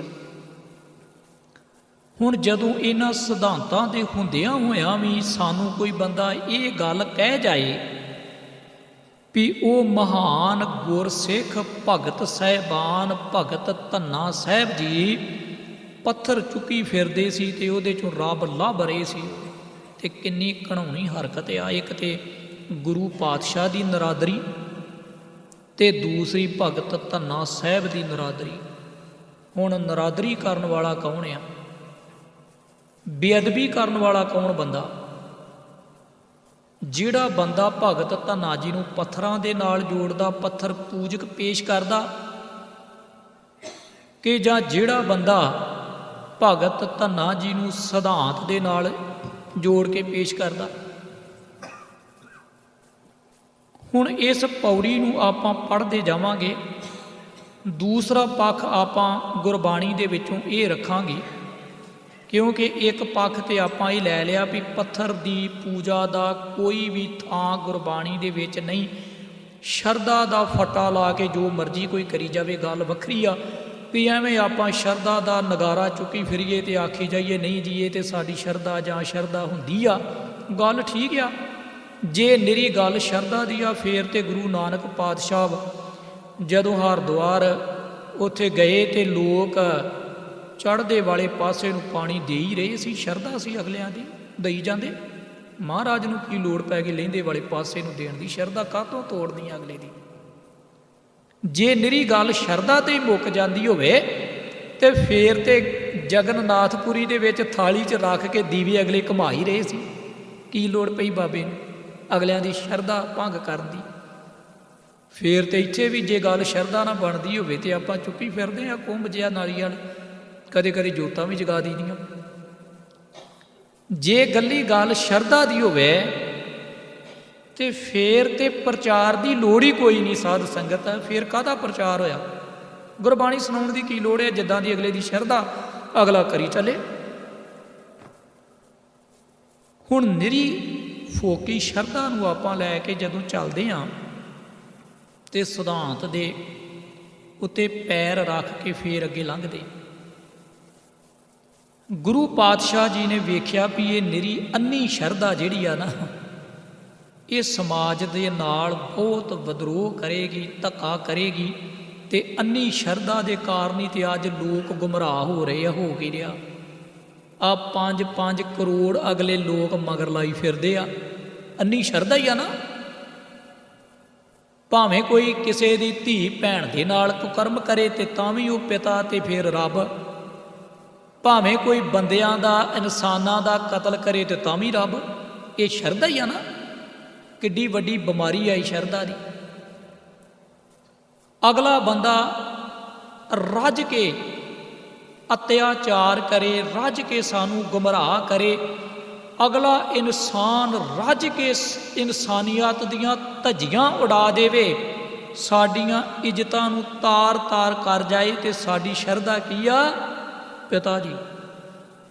ਬਾਬੇ ਨਾਨਕ ਨੇ ਆਖਿਆ ਸੀ, ਉਹ ਵੇਖੀ ਕਿਤੇ ਸ਼ਰਧਾ ਦੇ ਵਿੱਚ ਸਾਰਾ ਕੁਛ ਆਪਣਾ ਗਵਾ ਕੇ ਨਾ ਬਹਿ ਜੀ ਬੰਦਿਆ। ਗੁਰਬਾਣੀ ਦੇ ਵਿੱਚ ਤੇ ਰੰਭਤਾਈ ਤਰਕ ਤੋਂ ਸ਼ੁਰੂ ਹੁੰਦੀ। ਜਿਹੜੇ ਲੋਕ ਕਹਿ ਦਿੰਦੇ ਨਾ, ਨਹੀਂ ਸ਼ਰਧਾ ਹੀ ਬੜੀ ਚੰਗੀ ਆ, ਸ਼ਰਧਾ ਰੱਖਣੀ ਚਾਹੀਦੀ। ਸ਼ਰਧਾ ਤੇ ਫਿਰ ਲੋਕਾਂ ਨੇ ਰੱਖੀ ਸੀ ਆ। 13-14 ਹਜ਼ਾਰ ਡੇਰਾ ਅਗਲਿਆਂ ਬਣਾਤਾ ਪੰਜਾਬ ਦੇ ਵਿੱਚ, ਤੇ ਸ਼ਰਧਾਵਾਨ ਟੱਪੀ ਫਿਰਦੇ ਆ, ਨੱਚੀ ਜਾਂਦੇ ਆ। ਜਦੋਂ ਕਿਤੇ ਉਹਨਾਂ ਦੀ ਸ਼ਰਧਾ ਨੂੰ ਵੱਜਦੀ ਆ ਠੋਕਰ, ਫਿਰ ਉਹ ਐਵੇਂ ਗੱਡੀਆਂ ਨੂੰ ਅੱਗ, ਲੋਕਾਂ ਦੇ ਘਰਾਂ ਨੂੰ ਅੱਗ, ਲੋਕਾਂ ਦੇ ਪਰੇਸ਼ਾਨੀਆਂ। ਇਸ ਕਰਕੇ ਗੁਰੂ ਪਾਤਸ਼ਾਹ ਜੀ ਨੇ ਆਖਿਆ ਸੀ, ਖਿਆਲ ਰੱਖ, ਇਹ ਸ਼ਰਧਾ ਦਾ ਨਗਾਰਾ ਜਿਹੜਾ ਇਹਨੂੰ ਲਾ ਦੇ ਬੰਦਿਆ। ਅਸਲੀਅਤ ਨੂੰ ਜਾਣਨ ਦਾ ਯਤਨ ਕਰ। ਆਪਾਂ ਅਸਲੀਅਤ ਨੂੰ ਸਮਝਣ ਦਾ ਯਤਨ ਨਹੀਂ ਕਰਦੇ ਵੀ ਅਸਲੀ ਸੱਚ ਕੀ ਆ, ਅਸਲੀਅਤ ਕੀ ਆ। ਹੁਣ ਗੁਰੂ ਅਰਜਨ ਪਾਤਸ਼ਾਹ ਜੀ ਦਾ, ਭਗਤ ਸਾਹਿਬਾਨਾਂ ਦਾ ਜਿਹੜਾ ਅਸਲੀ ਪੱਖ ਸੀ, ਉਹ ਮੈਂ ਤੁਹਾਡੇ ਸਾਹਮਣੇ ਰੱਖਤਾ ਵੀ ਸਿੱਖ ਸੱਭਿਅਤ ਦੇ ਵਿੱਚ ਪੱਥਰ ਪੂਜਣ ਦੀ ਮਨਾਹੀ ਆ। ਕਰਮ ਕਾਂਡਾਂ ਨੂੰ ਕੋਈ ਥਾਂ ਨਹੀਂ ਗੁਰੂ ਸਾਹਿਬ ਨੇ ਦਿੱਤੀ। ਹੁਣ ਭਗਤ ਧੰਨਾ ਜੀ ਦਾ ਮੈਂ ਦੂਸਰਾ ਪੱਖ ਆਪ ਜੀ ਦੇ ਸਾਹਮਣੇ ਰੱਖ ਦਿੰਦਾ ਗੁਰਬਾਣੀ ਦੇ ਵਿੱਚੋਂ, ਕਿਉਂਕਿ ਗੱਲ ਗੁਰਬਾਣੀ ਦੀ ਆ। ਗੁਰਬਾਣੀ ਤੋਂ ਬਾਹਰ ਆਪਾਂ ਤੇ ਗੱਲ ਕਰ ਹੀ ਨਹੀਂ ਰਹੇ। ਗੁਰੂ ਅਰਜਨ ਸਾਹਿਬ ਪਾਤਸ਼ਾਹ ਕਹਿੰਦੇ ਆ, ਭਗਤਾਂ ਨੇ ਰੱਬ ਦੀ ਪ੍ਰਾਪਤੀ ਕਿਵੇਂ ਕੀਤੀ? ਧੰਨੇ ਧਨ ਪਾਇਆ ਧਰਣੀ ਧਰ, ਮਿਲ ਜਨ ਸੰਤ ਸਮਾਨਿਆ। ਇਹ ਹੁਣ ਗੁਰੂ ਅਰਜਨ ਸਾਹਿਬ ਪਾਤਸ਼ਾਹ ਦਾ ਬਚਨ ਆ ਵੀ ਧੰਨੇ ਨੇ ਰੱਬ ਤੇ ਐਵੇਂ ਪਾਇਆ। ਆਪਾਂ ਕਹੀਏ ਵੀ ਪੱਥਰ ਚੋਂ ਪਾਇਆ, ਤੇ ਫਿਰ ਇਹਦਾ ਭਾਵ ਆ ਵੀ ਗੁਰੂ ਅਰਜਨ ਸਾਹਿਬ ਪਾਤਸ਼ਾਹ ਜੀ ਗਲਤ ਕਹਿ ਰਹੇ ਆ। ਇੱਕ ਤੇ ਆਪਾਂ ਉਹਨਾਂ ਦੇ ਉੱਤੇ ਦੋਸ਼ ਲਾ ਕੇ ਵੀ ਗੁਰੂ ਪਾਤਸ਼ਾਹ ਜੀ ਰੱਬ ਨੂੰ ਪਾਉਣ ਦੀ ਗੱਲ ਧੰਨੇ ਦੀ ਉਲਟ ਪੇਸ਼ ਕਰਦੇ ਆ, ਤੇ ਪੱਥਰ ਤੇ ਭਗਤ ਤੇ ਰੱਬ ਪੱਥਰ ਚੋਂ ਲੱਭ ਰਿਹਾ। ਇਹਦਾ ਭਾਵ ਇਹ ਅਸੀਂ ਗੁਰੂ ਅਰਜਨ ਸਾਹਿਬ ਪਾਤਸ਼ਾਹ ਤੇ ਦੋਸ਼ ਲਾ ਕੇ ਤੇ ਗੰਭੀਰ ਪਾਪਾਂ ਦੇ ਭਾਗੀ ਬਣਦੇ ਆ। ਗੁਰੂ ਅਰਜਨ ਸਾਹਿਬ ਪਾਤਸ਼ਾਹ ਕਹਿੰਦੇ ਪੱਥਰ ਵਾਲੀ ਗੱਲ ਹੀ ਕੋਈ ਨਹੀਂ, ਰੱਬ ਪਾਇਆ, ਧੰਨੇ ਧਨ ਪਾਇਆ ਧਰਣੀ ਧਰ, ਮਿਲ ਜਨ ਸੰਤ ਸਮਾਨਿਆ। ਉਹਨਾਂ ਤੇ ਸਤ ਸੰਗਤ ਦੇ ਵਿੱਚੋਂ ਪ੍ਰਮਾਤਮਾ ਦੀ ਪ੍ਰਾਪਤੀ ਕੀਤੀ। ਫਿਰ ਗੁਰੂ ਅਰਜਨ ਸਾਹਿਬ ਪਾਤਸ਼ਾਹ ਕਹਿੰਦੇ, ਗੋਬਿੰਦ ਗੋਬਿੰਦ ਗੋਬਿੰਦ ਸੰਗ, ਨਾਮ ਦਿਓ ਮਨ ਲੀਣਾ, ਆੜ ਦਾਮ ਕੋ ਸ਼ੀਪਰੋ ਹੋਇਓ ਲਾਖੀਣਾ, ਬੁਨਨਾ ਤਨਨਾ ਤਿਆਗ ਕੇ ਚਰਨ ਪ੍ਰੀਤ ਚਰਨ ਕਬੀਰਾ, ਨੀਚ ਕੁਲਾ ਜੁਲਹਾਰਾ ਭਇਓ ਗੁਨੀ ਗਹੀਰਾ। ਫਿਰ ਕਹਿੰਦੇ ਰਵਿਦਾਸ ਢਵੰਤਾ ਢੋਰ ਨੀਤ ਤਿੰਨ ਤਿਆਗੀ ਮਾਇਆ, ਪ੍ਰਗਟ ਹੁਆ ਸਾਧ ਸੰਗ ਹਰ ਦਰਸ਼ਨ ਪਾਇਆ, ਸੈਣ ਨਾਈ ਬੁਧਕਾਰੀਆ, ਉਹ ਘਰ ਘਰ ਸੁਨਿਆ, ਹਿਰਦੇ ਬਸਿਆ ਪਾਰ ਬ੍ਰਹਮ ਭਗਤਾਂ ਮਹਿ ਗਨਿਆ। ਅਖੀਰ ਤੇ ਪਤਾ ਕੀ ਕਹਿੰਦੇ, ਇਹ ਬੇਦ ਸੁਣ ਕੇ ਜਾਟਰੋ ਉਠ ਭਗਤੀ ਲਾਗਾ, ਮਿਲੇ ਪ੍ਰਤੱਖ ਗੁਸਾਈਆਂ ਧੰਨਾ ਵਡਭਾਗਾ। ਇੱਕ ਮੈਂ ਧੰਨਾ ਭਗਤ ਸਾਹਿਬ ਜੀ ਦਾ ਹੋਰ ਇੱਕ ਸ਼ਬਦ ਆਪ ਜੀ ਦੇ ਸਾਹਮਣੇ ਰੱਖ ਦਿੰਦਾ ਵੀ ਰੱਬ ਦੇ ਉੱਤੇ ਉਹਨਾਂ ਦਾ ਭਰੋਸਾ ਕਿਹੋ ਜਿਹਾ। ਉਹ ਕਹਿੰਦੇ, ਰੇ ਚੇਤ ਚੇਤ ਸਕੀਨਾ ਦਇਆਲ ਦਮੋਦਰ, ਬਿਬੇ ਨਾ ਜਾਣਸ ਕੋਈ ਜੇ ਧਾਵੇਂ ਬ੍ਰਹਿਮੰਡ ਖੰਡ ਕੋ ਕਰਤਾ ਕਰੇ ਸੋ ਹੋਈ। ਗੱਲ ਤੇ ਕਰਤੇ ਦੀ ਕਰ ਰਹੇ ਹੋ। ਜਨਨੀ ਕੇਰੇ ਉਦਰ ਉਦਕ ਮੈਂ ਪਿੰਡ ਕੀਆ ਦਾਸ ਦੁਆਰਾ, ਦੇ ਆਹਾਰ ਅਗਨ ਮੈਂ ਰਾਖੇ ਐਸਾ ਖਸਮ ਹਮਾਰਾ। ਕੁੰਮੀ ਜਲ ਮਾਹੇ ਪੰਖ ਖੀਰ ਤਿਸ ਨਾਹੀ, ਪੂਰਨ ਪਰਮਾਨੰਦ ਮਨੋਹਰ ਸਮਝ ਦੇਖ ਮਨ ਮਾਹੀ। ਪਾਖਣ ਕੀਟ ਗੁਪਤ ਹੋਏ ਰਹਤਾ, ਤਾਂ ਚੋ ਮਾਰਗ ਨਾਹੀ। ਕਹੇ ਧਨਾ ਪੂਰਨ ਤਾਹੂ ਕੋ ਮਾਤਰੇ ਜੀ ਡਰਾਈ। ਇੰਨੀ ਸ਼ਰਧਾ ਰੱਬ ਦੇ ਉੱਤੇ ਗੱਲ ਤੇ ਪਰਮਾਤਮਾ ਦੀ ਕਰਦੇ ਹੋ। ਪਰ ਮੁਸ਼ਕਿਲ ਕੀ ਆ? ਆਓ ਹੁਣ ਆਪਾਂ ਪੌੜੀ ਨੂੰ ਵਿਚਾਰੀਏ। ਹੋ ਸਕਦਾ ਸਾਹਮਣੇ ਸਕਰੀਨ ਦੇ ਉੱਤੇ ਪੌੜੀ ਜਿਹੜੀ ਆ ਉਹ ਆਪ ਜੀ ਨਾਲ ਨਾਲ ਪੜ੍ਹਦੇ ਜਾਇਓ। ਪਹਿਲੀ ਪੰਕਤੀ ਪੌੜੀ ਅਸਲ ਦੇ ਵਿੱਚ ਇਹ 10ਵੀਂ ਪੌੜੀ ਆ ਤੇ 10ਵੀਂ ਵਾਰ ਦੀ 13ਵੀਂ ਪੌੜੀ ਆ। ਬਾਹਮਣ ਪੂਜੇ ਦੇਵਤੇ, ਹਾਹਾ ਮੰਮੇ ਦੇ ਪੈਰ ਦੇ ਵਿੱਚ ਆ ਤੇ ਬ੍ਰਾਹਮਣ ਬਣਦਾ ਪੂਜੇ ਦੇਵਤੇ। ਭਾਈ ਗੁਰਦਾਸ ਜੀ ਕਹਿੰਦੇ ਆ ਜਿਨ੍ਹਾਂ ਦੀ ਇਹ ਲਿਖਤ ਆ। ਹੁਣ ਭਾਈ ਗੁਰਦਾਸ ਕੋਈ ਆਮ ਇਨਸਾਨ ਨਹੀਂ, ਉਹ ਭਾਈ ਗੁਰਦਾਸ ਆ ਜਿਨ੍ਹਾਂ ਨੂੰ ਗੁਰਬਾਣੀ ਲਿਖਣ ਦਾ ਮਾਣ ਪ੍ਰਾਪਤ ਹੋਇਆ ਸੀ। ਕਿੰਨਾ ਮਾਣ ਸੀ ਗੁਰੂ ਅਰਜਨ ਸਾਹਿਬ ਪਾਤਸ਼ਾਹ ਨੂੰ ਭਾਈ ਗੁਰਦਾਸ ਜੀ ਦੇ ਉੱਤੇ, ਜਿਨ੍ਹਾਂ ਨੇ ਗੁਰਮਤਿ ਨੂੰ ਇੰਨਾ ਕਮਾਇਆ। ਇੱਕ ਇੱਕ ਅੱਖਰ ਜਿਹੜਾ ਉਹ ਜਾਣਦੇ ਸਨ ਗੁਰਮਤਿ ਦਾ। ਤੇ ਭਾਈ ਗੁਰਦਾਸ ਜੀ ਗੁਰੂ ਅਰਜਨ ਸਾਹਿਬ ਪਾਤਸ਼ਾਹ ਦੇ ਬਹੁਤ ਨੇੜਲੇ ਗੁਰਸਿੱਖ ਸਾਥੀ ਆ, ਜਿਨ੍ਹਾਂ ਨੇ ਗੁਰਬਾਣੀ ਨੂੰ ਲਿਖਿਆ। ਤੇ ਜਦੋਂ ਉਹਨਾਂ ਦੇ ਨੇਮ ਆਪਾਂ ਪੜ੍ਹਦੇ ਹਾਂ ਦੰਗ ਰਹਿ ਜਾਈਦਾ ਵੀ ਧੰਨ ਇਹੋ ਜਿਹਾ ਲਿਖਾਰੀ, ਇੰਨਾ ਵਿਆਖਿਆਕਾਰ, ਇੰਨਾ ਸੂਝਵਾਨ ਬੰਦਾ, ਤੇ ਉਹ ਇਹੋ ਜਿਹੀ ਗੱਲ ਲਿਖ ਜਾਏ। ਭਗਤ ਧੰਨਾ ਜੀ ਦੇ ਪਰਥਾਏ ਸਵਾਲ ਨਹੀਂ ਸੀ ਪੈਦਾ ਹੁੰਦਾ, ਕਿਉਂਕਿ ਭਾਈ ਗੁਰਦਾਸ ਜੀ ਕਦੇ ਵੀ ਇਹੋ ਜਿਹਾ ਬਚਨ ਨਹੀਂ ਲੈ ਸਕਦੇ। ਉਹਨਾਂ ਨੂੰ ਪਤਾ ਸੀ ਗੁਰਮਤਿ ਸਿਧਾਂਤ ਕੀ ਆ। ਤੇ ਭਾਈ ਗੁਰਦਾਸ ਜੀ ਗੁਰਬਾਣੀ ਲਿਖਣ ਵਾਲੇ ਇੰਨੇ ਸੂਝਵਾਨ ਵਿਆਖਿਆਕਾਰ ਹੋਣ ਤੇ ਆਪ ਹੀ ਉਹ ਗੁਰਬਾਣੀ ਸਿਧਾਂਤਾਂ ਦੀਆਂ ਧੱਸੀਆਂ ਉਡਾ ਦੇਣ, ਇਸ ਤਰ੍ਹਾਂ ਨਹੀਂ ਸੀ ਹੋ ਸਕਦਾ। ਬ੍ਰਾਹਮਣ ਪੂਜੇ ਦੇਵਤੇ, ਬ੍ਰਾਹਮਣ ਦਾ ਕੰਮ ਕੀ ਆ? ਦੇਵਤਿਆਂ ਦੀ ਠਾਕਰਾਂ ਦੀ ਪੂਜਾ ਕਰਨੀ। ਕਿਉਂਕਿ ਰਾਜਸਥਾਨ ਦਾ ਇਲਾਕਾ ਜਿੱਥੋਂ ਦੇ ਭਗਤ ਧੰਨਾ ਜੀ ਇੱਕ ਜੱਟ ਘਰਾਣੇ ਦੇ ਵਿੱਚ ਪੈਦਾ ਹੋਈ ਭਗਤ ਆ। ਬਹੁਤ ਹੀ ਪਿਆਰ ਦੇ ਨਾਲ ਰੱਬ ਦੀ ਭਗਤੀ ਕੀਤੀ। ਜਿਹੜੇ ਗੁਰੂ ਨਾਨਕ ਪਾਤਸ਼ਾਹ ਦੇ ਪਸੰਦ ਆਏ ਹੋਣ, ਆਪ ਖਿਆਲ ਕਰੋ ਵੀ ਉਹ ਕਿੱਦਾਂ ਦੇ ਲੋਕ ਹੋਣਗੇ ਜਿਨ੍ਹਾਂ ਨੂੰ ਗੁਰੂ ਨਾਨਕ ਨੇ ਪਸੰਦ ਕੀਤਾ ਹੋਵੇ। ਕਿੱਦਾਂ ਦਾ ਕਿਰਦਾਰ ਹੋਣਾ, ਕਿੱਦਾਂ ਦਾ ਜੀਵਨ ਹੋਣਾ। ਐਵੇਂ ਹੀ ਆਪਾਂ ਪੇਸ਼ਕਾਰੀ ਇੱਕ ਇਹੋ ਜਿਹੀ ਕਰ ਦਿੰਦੇ ਹਾਂ। ਮੈਂ ਕਲਾਸ ਦੇ ਦੌਰਾਨ ਵੀ ਬੇਨਤੀ ਕੀਤੀ ਸੀ ਵੀ ਅਸੀਂ ਤੇ ਕਿਤੇ ਸਤਿਕਾਰ ਦੇ ਨਾਲ ਗੁਰੂ ਨਾਨਕ ਸਾਹਿਬ ਦਾ ਨਾਮ ਨਹੀਂ ਲੈਂਦੇ। ਅੱਜ ਇੰਨੀ ਮੁਸ਼ਕਲ ਬਣੀ ਪਈ ਆ। ਸਾਡੀਆਂ ਦੁਕਾਨਾਂ, ਸਾਡੀਆਂ ਫੈਕਟਰੀਆਂ ਤੇ ਦੁਕਾਨਾਂ ਦੇ ਉੱਤੇ ਲਿਖਿਆ ਹੁੰਦਾ ਗੁਰੂ ਨਾਨਕ ਇਲੈਕਟ੍ਰੀਸ਼ਨ, ਜਾਂ ਇਕੱਲਾ ਹੀ ਨਾਨਕ ਇਲੈਕਟ੍ਰੀਸ਼ਨ, ਨਾਨਕ ਕਰਿਆਨਾ ਸਟੋਰ। ਤੇ ਮੈਂ ਕਈ ਵਾਰੀ ਹੈਰਾਨ ਹੁੰਦਾ ਵੀ ਜਿਵੇਂ ਇਹਨਾਂ ਦਾ ਨਿੱਕਾ ਜਿਹਾ ਨਿਆਣਾ ਹੋਵੇ, ਇੱਦਾਂ ਗੁਰੂ ਨਾਨਕ ਪਾਤਸ਼ਾਹ ਦਾ ਹੀ ਲੋਕ ਨਾਂ ਲੈਂਦੇ ਆ। ਆਖਰਕਾਰ ਭਗਤ ਸਾਹਿਬਾਨਾਂ ਦਾ ਨਾਮ ਲੈਣਾ ਹੋਵੇ, ਗੁਰੂ ਸਾਹਿਬ ਦਾ ਨਾਮ ਲੈਣਾ ਹੋਵੇ, ਤੇ ਸਾਨੂੰ ਨਾ ਇੰਨੇ ਸਤਿਕਾਰ ਦੇ ਨਾਲ ਤੇ ਇੰਨੇ ਵਡਿਆਈ ਦੇ ਨਾਲ ਲੈਣਾ ਚਾਹੀਦਾ, ਸੁਣਨ ਵਾਲਾ ਵੀ ਬੰਦਾ ਦੰਗ ਰਹਿ ਜਾਏ ਵੀ ਆਪਣੇ ਗੁਰੂ ਸਾਹਿਬਾਨ ਦਾ, ਆਪਣੇ ਕਿਸੇ ਗੁਰਸਿੱਖ ਦਾ ਜਾਂ ਆਪਣੇ ਭਗਤ ਸਾਹਿਬਾਨ ਦਾ ਨਾਂ ਲਿਆ ਜਾ ਰਿਹਾ। ਆਪਣੇ ਪਿਤਾ ਦਾ ਆਪਾਂ ਨਾਂ ਲੈਣਾ ਹੋਵੇ, ਤੇ ਜਦੋਂ ਆਪਾਂ ਆਪਣੇ ਪਿਤਾ ਦਾ ਨਾਮ ਕਿਸੇ ਦੂਸਰੇ ਬੰਦੇ ਦੇ ਸਾਹਮਣੇ ਉਚਾਰਨ ਕਰਾਂਗੇ, ਅਗਲਾ ਬੰਦਾ ਸਾਡੀ ਭਾਵਨਾ ਸਮਝ ਲਏਗਾ ਵੀ ਆਪਣੇ ਪਿਤਾ ਦਾ ਜਿਹੋ ਜਿਹਾ ਇਹ ਨਾਂ ਪੇਸ਼ ਕਰ ਰਿਹਾ, ਉਹੋ ਜਿਹਾ ਇਹ ਇੱਜ਼ਤ ਮਾਣ ਕਰਦਾ ਹੋਣਾ। ਤੇ ਅੱਜ ਤੇ ਬਦਕਿਸਮਤੀ ਆਪਾਂ, ਜਿਵੇਂ ਸਾਡੇ ਘਰ ਦਾ ਨਿਆਣਾ ਹੋਵੇ ਉਸ ਤਰ੍ਹਾਂ ਹੀ ਆਪਾਂ ਗੁਰੂ ਸਾਹਿਬਾਂ ਦੇ ਨਾਂ ਲਈ ਜਾਂਦੇ ਹਾਂ। ਇਸ ਕਰਕੇ ਗੁਰੂ ਪਾਤਸ਼ਾਹ ਜੀ ਨੇ ਜਦੋਂ ਕਿਰਪਾ ਕੀਤੀ ਤੇ ਇਹ ਉਹ ਭਗਤ ਸਾਹਿਬਾਨ ਆ ਜਿਨ੍ਹਾਂ ਦੀ ਰੱਬ ਦੇ ਨਾਲ ਇੱਕ ਸੁਰਤਾ ਹੋ ਚੁੱਕੀ ਆ, ਇੱਕ ਮਿਕਤਾ ਹੋ ਚੁੱਕੀ ਆ। ਭਿੰਨ ਭੇਦੀ ਕੋਈ ਨਹੀਂ। ਜਿਵੇਂ ਭਗਤ ਰਵੀਦਾਸ ਜੀ ਕਹਿੰਦੇ ਨਾ, ਤੋਹੀ ਮੋਹੀ ਮੋਹੀ ਤੋਹੀ ਅੰਤਰ ਕੈਸਾ, ਕਨਕ ਕਟਕ ਜਲ ਤਰੰਗ ਜੈਸਾ। ਹੁਣ ਬ੍ਰਾਹਮਣ ਕੀ ਕਰਦਾ, ਉਹਦੀ ਆਪਣੀ ਸ਼ਰਧਾ ਵਾ, ਆਪਣੀ ਭਾਵਨਾ।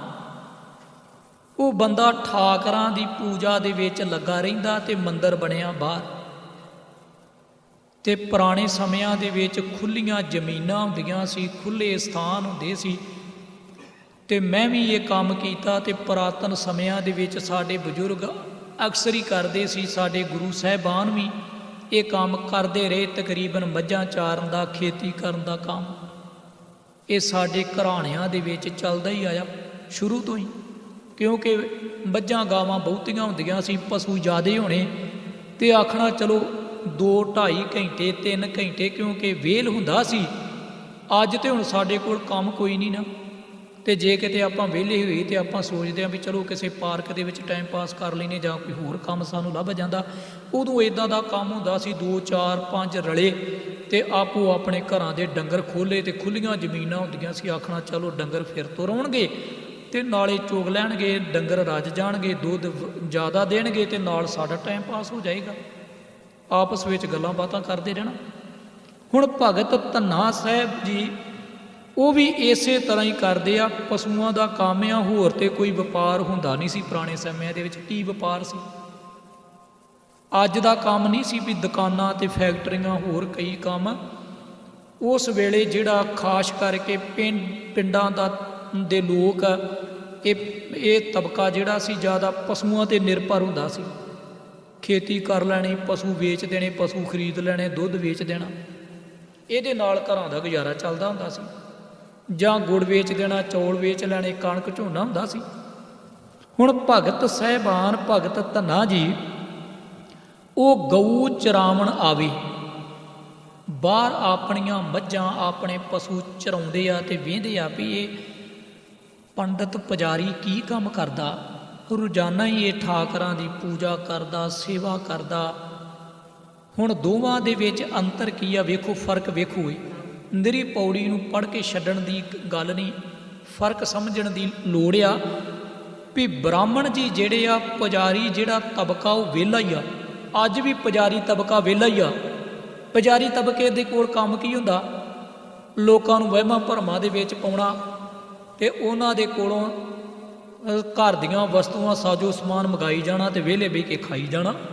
ਪੁਜਾਰੀ ਤਬਕੇ ਦਾ ਕੰਮ ਕੀ ਹੁੰਦਾ? ਇਹੋ ਕੋਈ। ਤੇ ਜਿਹੜੇ ਕਿਰਤੀ ਲੋਕ ਹੁੰਦੇ ਆ, ਉਹਨਾਂ ਦਾ ਮਨ ਹੁੰਦਾ ਵੀ ਚਲੋ ਆਪਾਂ ਕੋ ਕਿਹੜਾ ਰੱਬ ਦਾ ਨਾਂ ਲਿਆ ਜਾਂਦਾ, ਆ ਜਿਹੜੀ ਕਿਰਤ ਕੀਤੀ ਆ ਇਹਦੇ ਚੋਂ ਕੁਛ ਕੁ ਹਿੱਸਾ ਅਗਲੇ ਨੂੰ ਦੇ ਦਿਓ, ਸ਼ਾਇਦ ਹੋ ਸਕਦਾ ਸਾਡਾ ਕਿਤੇ ਇਹਦੇ ਨਾਲ ਹੀ ਭਲਾ ਹੋ ਜੇ। ਇਹੀ ਕੁਛ ਆਪਾਂ ਸੋਚਦੇ ਆ ਨਾ ਵੀ ਆਪਾਂ ਕਿਰਤ ਕਮਾਈ ਕੀਤੀ ਆ ਤੇ ਨਾ ਸਾਡੇ ਕੋਲ ਸਵੇਰ ਦਾ ਰੱਬ ਦਾ ਨਾਂ ਲਿਆ ਗਿਆ, ਨਾ ਮੰਦਰ ਗੁਰਦੁਆਰੇ ਜਾਇਆ ਗਿਆ। ਇਹਦੇ ਵਿੱਚੋਂ ਕੁਛ ਕਮਾਈ ਦਾ ਹਿੱਸਾ ਅਗਲੇ ਨੂੰ ਦੇ ਦਿਓ ਤੇ ਹੋ ਸਕਦਾ ਸਾਨੂੰ ਕੋਈ ਫਲ ਮਿਲ ਜਾਏ। ਇਹ ਆਸ ਆ ਸਾਡੀ, ਜਿਹੜੀ ਕਿ ਬੇਆਸ ਆ। ਤੇ ਪੁਜਾਰੀ ਬੰਦੇ ਨੂੰ ਇਹੋ ਕੁਛ ਚਾਹੀਦਾ ਹੁੰਦਾ। ਉਹ ਕਹਿੰਦਾ ਵੀ ਜੇ ਤੂੰ ਆਪਣੀ ਕਮਾਈ ਸਫਲ ਕਰਨੀ ਚਾਹੁੰਦਾ, ਅੱਗੇ ਦਾ ਸੁੱਖ ਚਾਹੁੰਦਾ ਤੇ ਚੁੱਪ ਕਰਕੇ ਤੁਰਿਆ। ਕਿਉਂਕਿ ਪੁਜਾਰੀ ਵਿਹਲਾ, ਉਹਨੇ ਕਿਹੜੀਆਂ ਮੱਝਾਂ ਰੱਖੀਆਂ ਵੀ ਡੰਗਰ ਚਾਰਨੇ ਹੁੰਦੇ ਨੇ। ਉਹ ਆਪਣੇ ਟਿਕਾਣੇ 'ਤੇ ਬੈਠਾ ਧਾਰਮਿਕ ਸਥਾਨ ਦੇ ਉੱਤੇ। ਇਹਨਾਂ ਦੋਵਾਂ ਦੇ ਵਿੱਚ ਅੰਤਰ ਆ। ਇੱਕ ਬੰਦਾ ਵਿਹਲਾ ਖਾ ਰਿਹਾ ਤੇ ਦੂਜਾ ਬੰਦਾ ਕਿਰਤੀ ਆ, ਕੰਮ ਕਰ ਰਿਹਾ, ਮੱਝਾਂ ਚੋਗਦੀਆਂ, ਗਊਆਂ ਚੋਗਦੀਆਂ। ਤੇ ਭਗਤ ਜੀ ਜਾ ਬੈਠੇ ਬ੍ਰਾਹਮਣ ਦੇ ਕੋਲ। ਹੁਣ ਧੰਨੇ ਡਿਠਾ ਚਲਤ ਇਹ ਪੁੱਛੇ ਬ੍ਰਾਹਮਣ ਆਖ ਸੁਣਾਵੇ।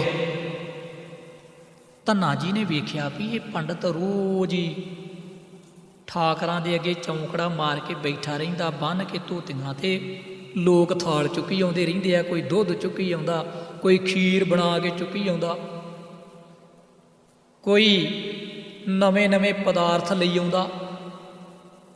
ਤੇ ਪੰਡਤ ਜੀ ਨਾਲੇ ਤੇ ਆਪ ਖਾਂਦੇ ਤੇ ਨਾਲੇ ਟੱਬਰ ਰੱਜਦਾ। ਕੀ ਲੋੜ ਪਈ ਆ ਕੰਮ ਕਰਨ ਦੀ, ਜਿਹਦਾ ਗੁਜ਼ਾਰਾ ਵਿਹਲਿਆਂ ਬੈਠੇ ਚੱਲਦਾ ਹੋਵੇ। ਇਸੇ ਕਰਕੇ ਧਰਮ ਦੇ ਨਾਂ ਦੇ ਉੱਤੇ ਬਹੁਤੇ ਵਿਹਲੜ ਲੋਕ ਜਿਹੜੇ ਸੀ ਇਹ ਪੈਦਾ ਹੋ ਗਏ ਗੁਰੂ ਨਾਨਕ ਸਾਹਿਬ ਨੇ। ਇਸੇ ਕਰਕੇ ਇਹਨਾਂ ਵਿਹਲੜਾਂ ਦੇ ਪਰਥਾਏ ਬਹੁਤ ਕੁਛ ਗੁਰਬਾਣੀ ਦੇ ਵਿੱਚ ਉਚਾਰਨ ਕੀਤਾ ਤੇ ਨਾਲ ਇਹਨਾਂ ਨਾਲ ਵਾਹ ਵੀ ਗੁਰੂ ਪਾਤਸ਼ਾਹ ਦਾ ਬੜਾ ਨੇੜੇ ਤੋਂ ਰਿਹਾ। ਹੁਣ ਵੇਖਿਆ ਭਗਤ ਜੀ ਨੇ ਤੇ ਪੁੱਛਣ ਲੱਗ ਪਏ, ਕਹਿਣ ਲੱਗੇ ਪੰਡਤ ਜੀ ਮੈਂ ਕਾਫੀ ਦਿਨਾਂ ਤੋਂ ਵੇਖਦਾ ਵਾਂ, ਕਿਉਂਕਿ ਮੇਰਾ ਵੀ ਰੋਜ਼ ਦਾ ਹੀ ਕੰਮ ਆ, ਤੇ ਮੈਨੂੰ ਦੱਸੋ ਅਸਲ ਦੇ ਵਿੱਚ ਕੰਮ ਕੀ ਕਰਦੇ ਹੋ ਤੁਸੀਂ? ਇਹ ਕਿਹੜਾ ਕਾਰਜ ਆ ਤੁਹਾਡਾ, ਜਾਂ ਇਹਦੇ ਤੋਂ ਕੀ ਪ੍ਰਾਪਤੀ ਕਰ ਰਹੇ ਹੋ ਤੁਸੀਂ, ਜਾਂ ਸਮਾਜ ਦਾ ਕੀ ਸਬਰ ਰਿਹਾ ਇਹਦੇ ਨਾਲ? ਆਖਰਕਾਰ ਤੇ ਜੋ ਅਸੀਂ ਕਰ ਰਹੇ ਹਾਂ ਉਹਦਾ ਸਮਾਜ ਨੂੰ ਵੀ ਤੇ ਕੁਛ ਲਾਭ ਹੋਣਾ ਚਾਹੀਦਾ ਨਾ। ਬੰਦੇ ਦਾ ਆਪਣਾ ਵੀ ਕੁਛ ਸਬਰ ਦਾ ਹੋਵੇ, ਕੁਛ ਸਮਾਜ ਦਾ ਵੀ ਭਲਾ ਹੋਵੇ। ਭਗਤ ਜੀ ਦੇ ਕਈ ਸਵਾਲ ਸੀ, ਕਿਉਂਕਿ ਰੱਬ ਦੇ ਭਗਤ ਆ। ਭਗਤ ਰਾਮਾਨੰਦ ਜੀ ਦੇ ਸਮਕਾਲੀ ਆ। ਹੁਣ ਪੰਡਤ ਜੀ ਅੱਗੇੋਂ ਇੱਕ ਸਵਾਲ ਕਰਦੇ ਆ, ਕਹਿੰਦੇ ਵੀ ਧੰਨਾ ਜੀ ਗੱਲ ਇਹ ਆ, ਠਾਕਰ ਦੀ ਸੇਵਾ ਕਰੇ ਜੋ ਇੱਛੇ ਸੋਈ ਫਲ ਪਾਵੇ। ਜਿਹੜਾ ਬੰਦਾ ਇਹਨਾਂ ਦੀ ਸੇਵਾ ਕਰਦਾ ਹੀ ਨਾ, ਇਹਨਾਂ ਨੂੰ ਨਿਵਾਲਦਾ ਕੱਚੀ ਲੱਸੀ ਦੇ ਨਾਲ ਤੇ ਇਹਨਾਂ ਦੇ ਅੱਗੇ ਚੌਂਕੜਾ ਮਾਰ ਕੇ ਬੈਠਾ ਰਹਿੰਦਾ, ਇਹਨਾਂ ਠਾਕਰਾਂ ਦੀ ਕੀਤੀ ਹੋਈ ਸੇਵਾ ਦੇ ਨਾਲ ਮਨ ਚਿੰਦੇ ਫਲ ਮਿਲ ਜਾਂਦੇ ਆ। ਜੋ ਮੰਗੀਏ ਮਿਲ ਜਾਂਦਾ। ਬੰਦੇ ਨੂੰ ਕਰਨ ਦੀ ਕੁਛ ਲੋੜ ਨਹੀਂ ਪੈਂਦੀ, ਚੁੱਪ ਕਰਕੇ ਤੇ ਬਸ ਸੇਵਾ ਕਰੀ ਚੱਲੇ। ਜੋ ਕੁਛ ਅੱਜ ਦਾ ਸਾਧ ਲਾਣਾ ਕਹਿੰਦਾ, ਘਰ ਦੇ ਵਿੱਚ ਬੀਬੀਆਂ ਨੇ ਭਾਵੇਂ ਕਦੇ ਨਹੁੰ ਦੇ ਕੋਲੋਂ ਨਿਆਣਾ ਨਾ ਚੁੱਕਿਆ ਹੋਵੇ ਤੇ ਡੇਰੇ ਜਾ ਕੇ ਰੋੜੀ ਕੁੱਟਦੀਆਂ ਹੁੰਦੀਆਂ। ਹੁਣ ਘਰ ਕਿਤੇ ਨਿਆਣਾ ਰੋਂਦਾ ਹੋਵੇ ਨਾ ਤੇ ਨਹੁੰ ਆਖੇ ਵੀ ਆ ਮਾਤਾ ਆ ਬੀਬੀ ਬੱਚਾ ਹੀ ਚੁੱਕ ਲਾ, ਆਉਂਦੀ ਵੀ ਨਾ। ਤੇ ਡੇਰਿਆਂ ਦੇ ਵਿੱਚ ਜਾ ਕੇ ਤੇ ਉਹ ਬੀਬੀਆਂ ਟੋਕਰੀਆਂ ਢੋਂਦੀਆਂ, ਕਿਉਂਕਿ ਸੇਵਾ ਜੋ ਆ ਨਾ, ਸਾਡੇ ਅੰਦਰ ਇਹ ਗੱਲਾਂ ਭਰ ਦਿੱਤੀਆਂ ਗਈਆਂ। ਘਰ ਦੀ ਸਬਜ਼ੀ ਚੀਰਨੀ ਹੋਵੇ ਤੇ ਬਾਹਲੀ ਔਖੀ ਲੱਗਦੀ ਆ, ਤੇ ਡੇਰਿਆਂ ਦੇ ਵਿੱਚ ਬੋਰੀਆਂ ਦੀਆਂ ਬੋਰੀਆਂ ਸਬਜ਼ੀਆਂ ਕੱਟ ਕੱਟ ਢੇਰ ਲਾਏ ਹੁੰਦੇ ਬੀਬੀਆਂ ਨੇ। ਬਾਹਲੀ ਭੀੜ ਤੇ ਉੱਥੇ ਹੀ ਆ ਬੀਬੀਆਂ ਦੀ। ਗੁਰੂ ਪਾਤਸ਼ਾਹ ਜੀ ਦੇ ਪਿਆਰੇ ਭਗਤ ਧੰਨਾ ਜੀ ਨੇ ਜਦੋਂ ਵੇਖਿਆ ਨਾ, ਤੇ ਪੰਡਤ ਜੀ ਕਹਿੰਦੇ ਵੀ ਸੇਵਾ ਦੇ ਵਿੱਚ ਹੀ ਮੀਵਾ ਹੀ। ਇਹ ਬੜਾ ਅਸਲ ਦੇ ਵਿੱਚ ਗਲਤ ਜਿਹਾ ਵਿਸ਼ਾ। ਗੁਰੂ ਪਾਤਸ਼ਾਹ ਜੀ ਕਿਰਪਾ ਕਰਨ, ਸਾਨੂੰ ਤੇ ਅਸਲ ਦੇ ਵਿੱਚ ਸੇਵਾ ਦਾ ਵੀ ਨਹੀਂ ਪਤਾ ਲੱਗਾ ਵੀ ਸੇਵਾ ਦਾ ਭਾਵ ਕੀ ਹੁੰਦਾ। ਸਾਡੇ ਕੋਲ ਤੇ ਹੋਰ ਹੀ ਸੇਵਾ ਅਗਲੇ ਕਰਾਈ ਜਾਂਦੇ ਆ। 300 ਰੁਪਈਆ ਇੱਕ ਬੰਦੇ ਦੀ ਦਿਹਾੜੀ ਆ, ਤੇ ਅਗਲਿਆਂ ਨੂੰ ਬਿਨਾਂ ਦਿਹਾੜੀ ਤੋਂ ਬੰਦੇ ਮਿਲਦੇ ਆ। ਰੋਟੀ ਤੇ ਜਿਹਨੂੰ ਬੰਦੇ ਮਿਲ ਜਾਂਦੇ ਹੁਣ ਉਹਨੂੰ ਹੋਰ ਕੀ ਚਾਹੀਦਾ। ਲੰਗਰ ਦੀ ਰੋਟੀ ਤੇ ਉਹ ਲੰਗਰ ਵੀ ਅਗਲਿਆਂ ਦਾ। ਜਦੋਂ ਆਉਂਦੇ ਆ ਕੰਮ ਕਰਨ ਵਾਸਤੇ, ਨਾਲ ਅਗਲੇ ਆਟਾ ਵੀ ਚੁੱਕੀ ਆਉਂਦੇ, ਦੁੱਧ ਵੀ ਚੁੱਕੀ ਆਉਂਦੇ ਆ। ਤੇ ਵਪਾਰ ਕਿਹੋ ਜਿਹਾ ਅਗਲਿਆਂ ਨੇ ਤੋਰਿਆ, ਅਸੀਂ ਲੋਕ ਦੁੱਧ ਦੀ ਡਿੱਗੀ ਤੇ ਬਾਬਿਆਂ ਦੇ ਡੇਰੇ ਛੱਡ ਆਉਂਦੇ ਤੇ ਉੱਥੋਂ ਪਾਣੀ ਭਰ ਕੇ ਘਰ ਨੂੰ ਲੈ ਆਉਂਦੇ। ਕਿੰਨੀ ਕਮਾਲ ਦੀ ਗੱਲ ਹੈ। ਜਿਹੜੇ ਘਰ ਦੇ ਜੀ ਵਿਚਾਰੇ ਕੰਮ ਕਰਦੇ ਆ ਨਾ, ਜਿਨ੍ਹਾਂ ਨੇ ਖੇਤੀ ਕਰਨੀ, ਜਿਹੜਾ ਵਿਚਾਰਾ ਦਿਹਾੜੀਦਾਰ ਦਿਹਾੜੀ ਕਰਕੇ ਆਇਆ, ਨਿਆਣੇ ਵਿਚਾਰੇ ਭੁੱਖੇ, ਉਹਨਾਂ ਨੂੰ ਦੁੱਧ ਨਹੀਂ ਘੁੱਟ ਮਿਲਦਾ, ਤੇ ਬੀਬੀ ਨੇ ਵਧੀਆ ਜਿਹੜਾ ਚੋਂਦਾ ਦੁੱਧ ਹੁੰਦਾ ਸੱਜਰਾ ਮੱਝ ਦਾ ਚੁੱਕ ਕੇ ਡਿੱਗੀ 'ਚ ਪਾਇਆ ਹੁੰਦਾ, ਬਾਬਿਆਂ ਦੇ ਡੇਰੇ ਨਹੀਂ ਜਾਣਾ। ਤੇ ਬਾਬਾ ਜੀ ਅੱਗਿਓਂ ਕੀ ਦਿੰਦੇ ਆ ਭਲਾ? ਉਹ ਕਹਿੰਦੇ ਵੀ ਆ ਲੈ ਜਾਓ ਨਲਕੇ ਤੋਂ ਪਾਣੀ ਦੀ ਇੱਕ ਡਿੱਗੀ ਭਰ ਕੇ ਤੇ ਸਾਰੇ ਘਰ ਦੇ ਵਿੱਚ ਤਰੌਂਕ ਦਿਓ, ਛਟਾ ਦੇ ਦਿਓ। ਫੇਰ ਕੀ ਹੋਊ? ਘਰ ਦੇ ਵਿੱਚ ਬਰਕਤਾਂ ਹੀ ਬਰਕਤਾਂ। ਤੇ ਸਾਨੂੰ ਦੁੱਧ ਦੇ ਬਦਲੇ ਪਾਣੀ ਕਿੰਨਾ ਵਧੀਆ ਵਪਾਰ ਆ। ਬਿਨਾਂ ਦਿਹਾੜੀ ਤੋਂ ਅਗਲੇ ਕੰਮ ਕਰਾਈ ਜਾਂਦੇ ਆ, ਰੋਟੀ ਤੇ ਕੰਮ ਚੱਲੀ ਜਾਂਦਾ। ਇਹ ਸੇਵਾ ਹੋ ਰਹੀ ਆ। ਲੁੱਟ ਘਸੁੱਟ ਇੰਨੀ ਧਰਮ ਦੇ ਨਾਂ ਦੇ ਉੱਤੇ ਆ ਨਾ ਅੱਜ। ਗੁਰੂ ਕਿਰਪਾ ਕਰੇ। ਇਹ ਹੁਣ ਕਈ ਵਾਰੀ ਸੱਚ ਬੋਲਣਾ ਪੈਂਦਾ ਤੇ ਫਿਰ ਸੰਗਤਾਂ ਦੇ ਵਿੱਚੋਂ ਵੀ ਕਈ ਇਤਰਾਜ਼ ਹੁੰਦੇ ਆ, ਜੀ ਇਹ ਤੇ ਕਟਾਕਸ ਆ ਜੀ, ਇਹ ਐਵੇਂ ਨਿੰਦਿਆ ਦੀ ਗੱਲ ਆ ਜੀ। ਸਾਨੂੰ ਤੇ ਅਜੇ ਤੱਕ ਨਿੰਦਿਆ ਦਾ ਵੀ ਨਹੀਂ ਪਤਾ ਲੱਗਾ ਵੀ ਇਹ ਕੀ ਬੜਾ। ਗੁਰਬਾਣੀ ਦੇ ਵਿੱਚ ਅਸਲ ਦੇ ਵਿੱਚ ਹਰ ਇੱਕ ਵਿਸ਼ਾ ਗੁਰੂ ਸਾਹਿਬ ਨੇ ਰੱਖਿਆ। ਮੈਂ ਇੱਕ ਬੇਨਤੀ ਕਰਾਂ, ਜੇ ਸਾਨੂੰ ਨਿੰਦਿਆ ਦੀ ਗੱਲ ਸਮਝ 'ਚ ਆ ਜੇ ਨਾ, ਨਿੰਦਿਆ ਤੇ ਉਸਤਤ ਕੀ ਚੀਜ਼ ਆ, ਤੇ ਸਾਡਾ ਮਸਲਾ ਹੱਲ ਹੋ ਜੇ। ਆਪਾਂ ਕੀ ਕਰਦੇ ਹਾਂ ਵੀ ਜਿਹੜਾ ਅਸਲੀਅਤ ਪੱਖ ਹੁੰਦਾ ਨਾ, ਅਸਲੀਅਤ ਸੱਚ ਨੂੰ ਬੋਲਣਾ, ਉਹਨੂੰ ਵੀ ਅਸੀਂ ਨਿੰਦਿਆ ਨਾਲ ਜੋੜ ਲਿਆ ਵੀ ਦੱਸੋ ਸੱਚ ਬੋਲਣਾ ਨਿੰਦਿਆ ਹੁੰਦੀ ਆ? ਜੇ ਸੱਚ ਬੋਲਣਾ ਹੀ ਨਿੰਦਿਆ ਤੇ ਫਿਰ ਗੁਰੂ ਪਾਤਸ਼ਾਹ ਤੇ ਕਹਿੰਦੇ ਕਾਜੀ ਕੂੜ ਬੋਲ ਮਲਕਾਏ, ਬ੍ਰਾਹਮਣ ਨਹਾਏ ਜੀਆਂ ਘਾਏ, ਜੋਗੀ ਜੁਗਤ ਨਾ ਜਾਣੇ, ਅੰਧ ਤਿੰਨੇ ਉਜਾੜੇ ਕਾ ਬੰਦ। ਇਹਨੂੰ ਕਿੱਥੇ ਜੋੜੋਗੇ? ਕੀ ਕਹੋਗੇ ਗੁਰੂ ਨਾਨਕ ਸਾਹਿਬ ਨੂੰ ਕਿ ਨਿੰਦਿਆ ਕੀਤੀ ਆ? ਆਖਰਕਾਰ ਨਿੰਦਿਆ ਭਲਾ ਕੀ ਹੁੰਦੀ ਆ? ਜਿਹੜਾ ਸੱਚ ਨੂੰ ਝੂਠ ਪੇਸ਼ ਕਰ ਦੇਣਾ, ਸੱਚੀ ਗੱਲ ਨੂੰ ਝੂਠੀ ਪੇਸ਼ ਕਰਨਾ ਤੇ ਉਹਦਾ ਪ੍ਰਚਾਰ ਕਰਨਾ, ਉਹਨੂੰ ਕਹਿੰਦੇ ਆ ਨਿੰਦਿਆ। ਵੀ ਗੱਲ ਅਸਲ ਦੇ ਵਿੱਚ ਸੱਚੀ ਸੀ, ਪਰ ਸੱਚੀ ਗੱਲ ਨੂੰ ਤਬਦੀਲ ਕਰਕੇ ਝੂਠ ਦੇ ਵਿੱਚ ਤੇ ਉਸ ਗੱਲ ਦਾ ਪ੍ਰਚਾਰ ਕਰ ਦਿੱਤਾ। ਉਹਨੂੰ ਕਹਿੰਦੇ ਆ ਨਿੰਦਿਆ ਕਰਨੀ। ਤੇ ਉਸਤਤ ਕੀ ਹੁੰਦੀ ਆ? ਝੂਠੇ ਬੰਦੇ ਦੀ ਉਸਤਤ ਕਰੀ ਜਾਣੀ, ਸਿਰਫ ਚਾਪਲੂਸੀ ਕਰੀ ਜਾਣੀ। ਤੇ ਗੁਰੂ ਪਾਤਸ਼ਾਹ ਕਹਿੰਦੇ ਇਹ ਆ ਝੂਠੀ ਉਸਤਤ। ਅਸਲੀਅਤ ਤੇ ਕੁਛ ਹੋਰ ਸੀ ਤੇ ਬੰਦਾ ਕੁਛ ਪੇਸ਼ ਹੋਰ ਹੀ ਕਰ ਗਿਆ। ਹੁਣ ਦੱਸੋ ਵੀ ਫੁੱਲ ਨੂੰ ਫੁੱਲ ਕਹਿਣਾ ਉਹਦੀ ਨਿੰਦਿਆ? ਫੁੱਲ ਨੂੰ ਤੇ ਫੁੱਲ ਹੀ ਕਵਾਂਗੇ ਨਾ ਆਪਾਂ, ਪਰ ਫੁੱਲ ਦੀ ਨਿੰਦਿਆ ਕਦੋਂ ਹੋਏਗੀ? ਜਦੋਂ ਆਪਾਂ ਫੁੱਲ ਨੂੰ ਕੰਡਾ ਕਵਾਂਗੇ। ਵੀ ਇਹ ਫੁੱਲ ਨਹੀਂ ਕੰਡਾ, ਉਹ ਨਿੰਦਿਆ ਅਸਲ ਦੇ ਵਿੱਚ। ਕੰਡੇ ਨੂੰ ਤੇ ਕੰਡਾ ਹੀ ਆਖਿਆ ਜਾ ਸਕਦਾ ਨਾ। ਤੇ ਜੇ ਕੋਈ ਹੁਣ ਬੰਦਾ ਕੰਡੇ ਨੂੰ ਫੁੱਲ ਕਹੀ ਜਾਵੇ ਤੇ ਆਖਰਕਾਰ ਉਹ ਬਹੁਤ ਵੱਡੀ ਤੋਹੀਨ ਕਰ ਰਿਹਾ ਵਾ। ਕੰਡਾ ਤੇ ਕੰਡਾ ਹੀ ਆ, ਤੇ ਕੰਡੇ ਦੀ ਐਵੇਂ ਉਸਤਤ ਕਰੀ ਜਾਣੀ। ਜੋ ਅਸਲੀਅਤ ਆ ਗੁਰੂ ਪਾਤਸ਼ਾਹ ਨੇ ਸਮਾਜ ਦੇ ਅੰਦਰ ਬਰਿਆਈਆਂ, ਉਹ ਦੁਨੀਆ ਦੇ ਸਾਹਮਣੇ ਰੱਖੀਆਂ। ਪਿਆ ਸੀਸਾ ਵਾ ਸਾਹਮਣੇ ਤੁਹਾਡੇ। ਬਾਬੇ ਨੂੰ ਕੀ ਖਤਰਾ ਸੀ ਲੋਕਾਂ ਦਾ? ਕਿਸੇ ਦਾ ਨਾ। ਬਾਬਰ ਵਰਗੇ ਤੋਂ ਬਾਬਾ ਡਰਿਆ, ਨਾ ਕਿਸੇ ਧਾਰਮਿਕ ਸੰਸਥਾ ਤੋਂ ਡਰ ਸੀ, ਕਿਉਂਕਿ ਰੱਬ ਦੀ ਗੱਲ ਕਰ ਰਹੇ ਸੀ ਤੇ ਜੋ ਰੱਬ ਦਾ ਸੁਨੇਹਾ ਸੀ ਉਹ ਦੁਨੀਆ ਦੇ ਸਾਹਮਣੇ ਰੱਖਿਆ। ਜੇ ਬੰਦਾ ਅਸਲੀਅਤ ਵੀ ਨਹੀਂ ਰੱਖ ਸਕਦਾ, ਇਸੇ ਕਰਕੇ ਤੇ ਗੁਰੂ ਨਾਨਕ ਸਾਹਿਬ ਨੂੰ ਆਪਾਂ ਪੂਜ ਰਹੇ ਹਾਂ। ਪੂਜਾ ਕਾਹਦੀ ਹੋ ਰਹੀ? ਗੁਰੂ ਨਾਨਕ ਸਾਹਿਬ ਦੀ, ਵੀ ਉਹਨਾਂ ਨੇ ਅਸਲੀਅਤ ਸਾਡੇ ਸਾਹਮਣੇ ਰੱਖੀ। ਹੁਣ ਭਗਤ ਜੀ ਨੇ ਵੇਖਿਆ ਵੀ ਇਹ ਕੀ ਹੋ ਰਿਹਾ, ਤੇ ਪੰਡਤ ਜੀ ਕਹਿੰਦੇ ਆ ਵੀ ਅਸਲ ਦੇ ਵਿੱਚ ਇਹ ਸੇਵਾ ਭਗਤ ਧੰਨਾ ਜੀ, ਜਦੋਂ ਆਪਾਂ ਠਾਕਰਾਂ ਦੀ ਸੇਵਾ ਕਰਦੇ ਹਾਂ, ਪੂਜਾ ਕਰਦੇ ਹਾਂ, ਤੇ ਫਿਰ ਮਨ ਚਿੰਦੇ ਫਲ ਮਿਲਦੇ ਆ। ਧੰਨਾ ਕਰਦਾ ਜੋਦੜੀ ਮੈਂ ਭੇ ਦੇ ਇੱਕ ਜੇ ਤੁਧ ਭਾਵੇ। ਹੁਣ ਆਹ ਗੱਲ ਸਮਝਣ ਵਾਲੀ ਜੀ, ਇਸ ਤੁਕ ਵੱਲ ਧਿਆਨ ਰੱਖਿਓ। ਹੁਣ ਭਗਤ ਧੰਨਾ ਜੀ ਕਹਿੰਦੇ ਵੀ ਵਾਹ ਪੰਡਤ ਜੀ, ਤੁਸੀਂ ਤੇ ਫਿਰ ਬਹੁਤ ਹੀ ਪਹੁੰਚੇ ਹੋਏ ਹੋ, ਕਿਉਂਕਿ ਤੁਸੀਂ ਠਾਕਰਾਂ ਦੀ ਪੂਜਾ ਕਰਦੇ ਹੋ, ਭਗਵਾਨ ਦੇ ਨੇੜੇ ਹੋ। ਤੇ ਇਹ ਮੇਰੀ ਇੱਕ ਜੋਦੜੀ ਆ, ਮੇਰੀ ਇੱਕ ਬੇਨਤੀ ਆ ਵੀ ਜਿਹੜੀ ਰੱਬ ਦੇ ਬਾਰੇ ਤੁਹਾਨੂੰ ਗੱਲ ਸਮਝ ਲੱਗ ਗਈ ਆ ਨਾ, ਉਹ ਸਮਝ ਮੈਨੂੰ ਵੀ ਦੱਸੋ।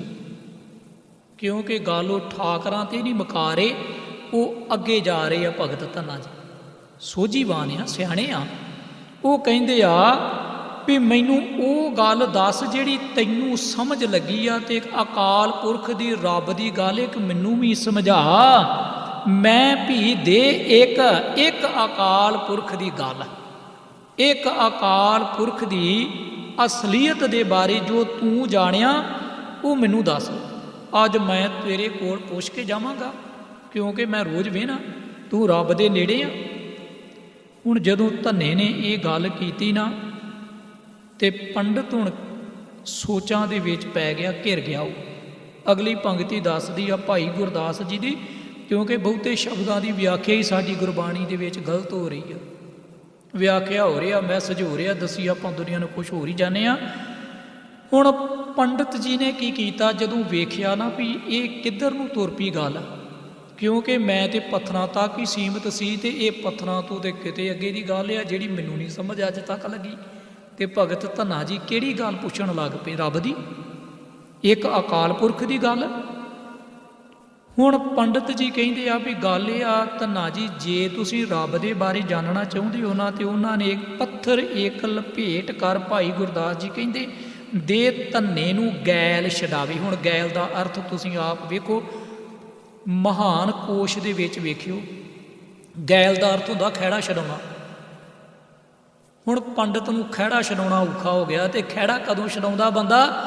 ਜਦੋਂ ਘਿਰ ਜੇ, ਘਿਰਿਆ ਹੋਇਆ ਆਦਮੀ ਖਹਿੜਾ ਛਡਾਉਂਦਾ। ਬੜੀ ਕਸੂਤੀ ਸਥਿਤੀ ਦੇ ਵਿੱਚ ਫਸ ਗਿਆ ਪੰਡਤ।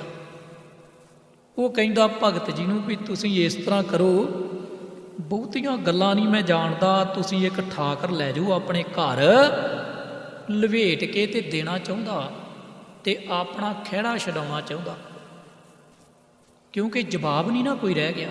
ਬੰਦੇ ਦੇ ਕੋਲ ਜਵਾਬ ਨਾ ਕੋਈ ਹੋਵੇ। ਤੇ ਇੱਕ ਮੈਂ ਬੇਨਤੀ ਕਰਾਂ, ਜਦੋਂ ਬੰਦੇ ਦੇ ਕੋਲ ਕੋਈ ਦਲੀਲ ਨਾ ਹੋਵੇ, ਕੋਈ ਵਿਚਾਰ ਨਾ ਹੋਵੇ, ਤੇ ਬਹੁਤੇ ਲੋਕ ਗਾਲੀ ਉੱਤਰ ਆਉਂਦੇ ਆ, ਵਿਰੋਧਤਾ ਤੇ ਉੱਤਰ ਆਉਂਦੇ ਆ। ਅਸਲ ਦੇ ਵਿੱਚ ਗੱਲ ਆਉਂਦੀ ਕੋਈ ਨਹੀਂ, ਜਵਾਬ ਨਹੀਂ ਹੁੰਦਾ, ਤੇ ਬੰਦਾ ਗੱਲ ਨੂੰ ਪੈਂਦਾ। ਸਮਝ ਲੈਣਾ, ਜਦੋਂ ਬੰਦਾ ਗੱਲ ਪਏਗਾ ਨਾ, ਵਿਰੋਧਤਾ ਕਰੇਗਾ, ਉਹ ਬੰਦੇ ਦੇ ਕੋਲ ਜਵਾਬ ਨਹੀਂ ਹੁੰਦਾ। ਤੇ ਪੰਡਤ ਜੀ ਨੇ ਹੁਣ ਇਹੋ ਹੀ ਕੰਮ ਵੇਖਿਆ ਵੀ ਇਹ ਭਗਤ ਦੇ ਨਾਲ ਪੈ ਗਿਆ ਵਾਹ, ਤੇ ਬੜਾ ਮੁਸ਼ਕਲ ਬਣ ਗਈ ਗੱਲ। ਜੋ ਇਹ ਪੁੱਛਣ ਲੱਗ ਪਿਆ ਉਹਦੇ ਤੇ ਮੈਂ ਨੇੜੇ ਤੇੜੇ ਵੀ ਨਹੀਂ ਕਦੀ ਗਿਆ ਅੱਜ ਦੇ ਸਾਧਾਂ ਵਾਂਗੂ। ਹੁਣ ਮੈਂ ਇੱਕ ਹੋਰ ਬੇਨਤੀ ਕਰਨੀ ਚਾਹੁੰਦਾ ਵੀ ਪੁਰਾਤਨ ਸਮਿਆਂ ਦੇ ਵਿੱਚ ਜਿਹੜੇ ਸਾਧੂ ਲੋਕ ਸੰਤ ਲੋਕ ਸੀ ਨਾ, ਟਾਈਮ ਥੋੜ੍ਹਾ ਜਿਹਾ ਜ਼ਿਆਦਾ ਹੋ ਰਿਹਾ ਤੇ ਅਖੀਰਲੀ ਕਥਾ ਮੇਰੀ, ਪੁਰਾਣੇ ਸਮਿਆਂ ਦੇ ਵਿੱਚ ਸੰਤ ਸਾਧ ਲੋਕ ਜਿਹੜੇ ਉਹ ਅੱਜ ਦੇ ਸਾਧਾਂ ਵਰਗੇ ਸਾਧ ਨਹੀਂ ਸੀ ਹੁੰਦੇ। ਜਿੱਦਾਂ ਢੌਂਗੀਆ ਜੇ ਬੈਠੇ ਆ, ਸੀਸ ਮਹਿਲ ਵਰਗੇ ਇਹਨਾਂ ਨੇ ਡੇਰੇ ਬਣਾਏ ਆ। ਤੇ ਪਤਾ ਬਾਅਦ ਦੇ ਵਿੱਚ ਲੱਗਦਾ ਜਦੋਂ ਗੱਲ ਮੀਡੀਆ 'ਚ ਆਉਂਦੀ, ਸਾਨੂੰ ਤੇ ਪਤਾ ਹੀ ਕੱਖ ਨਹੀਂ ਲੱਗਦਾ ਵੀ ਬਣ ਕੀ ਰਿਹਾ, ਕਿਉਂਕਿ ਅਗਲੇ ਉੱਥੋਂ ਤੱਕ ਤੇ ਜਾਣ ਹੀ ਨਹੀਂ ਦਿੰਦੇ। ਸੰਗਤਾਂ ਵਿਚਾਰੀਆਂ ਤੇ ਦਰਵਾਜ਼ੇ ਤੱਕ ਹੀ ਰਹਿੰਦੀਆਂ, ਅੰਦਰ ਕੀ ਹੋ ਰਿਹਾ ਉਹਦੇ ਬਾਰੇ ਤੇ ਬਾਅਦ 'ਚ ਪਤਾ ਲੱਗਦਾ ਜਦੋਂ ਛਾਪੇਮਾਰੀ ਹੁੰਦੀ ਆ, ਫਿਰ ਮੀਡੀਆ ਵਾਲੇ ਦੱਸਦੇ ਆ ਵੀ ਅੰਦਰ ਤੇ ਆ ਵੀ ਕੁਝ ਹੋ ਰਿਹਾ ਸੀ।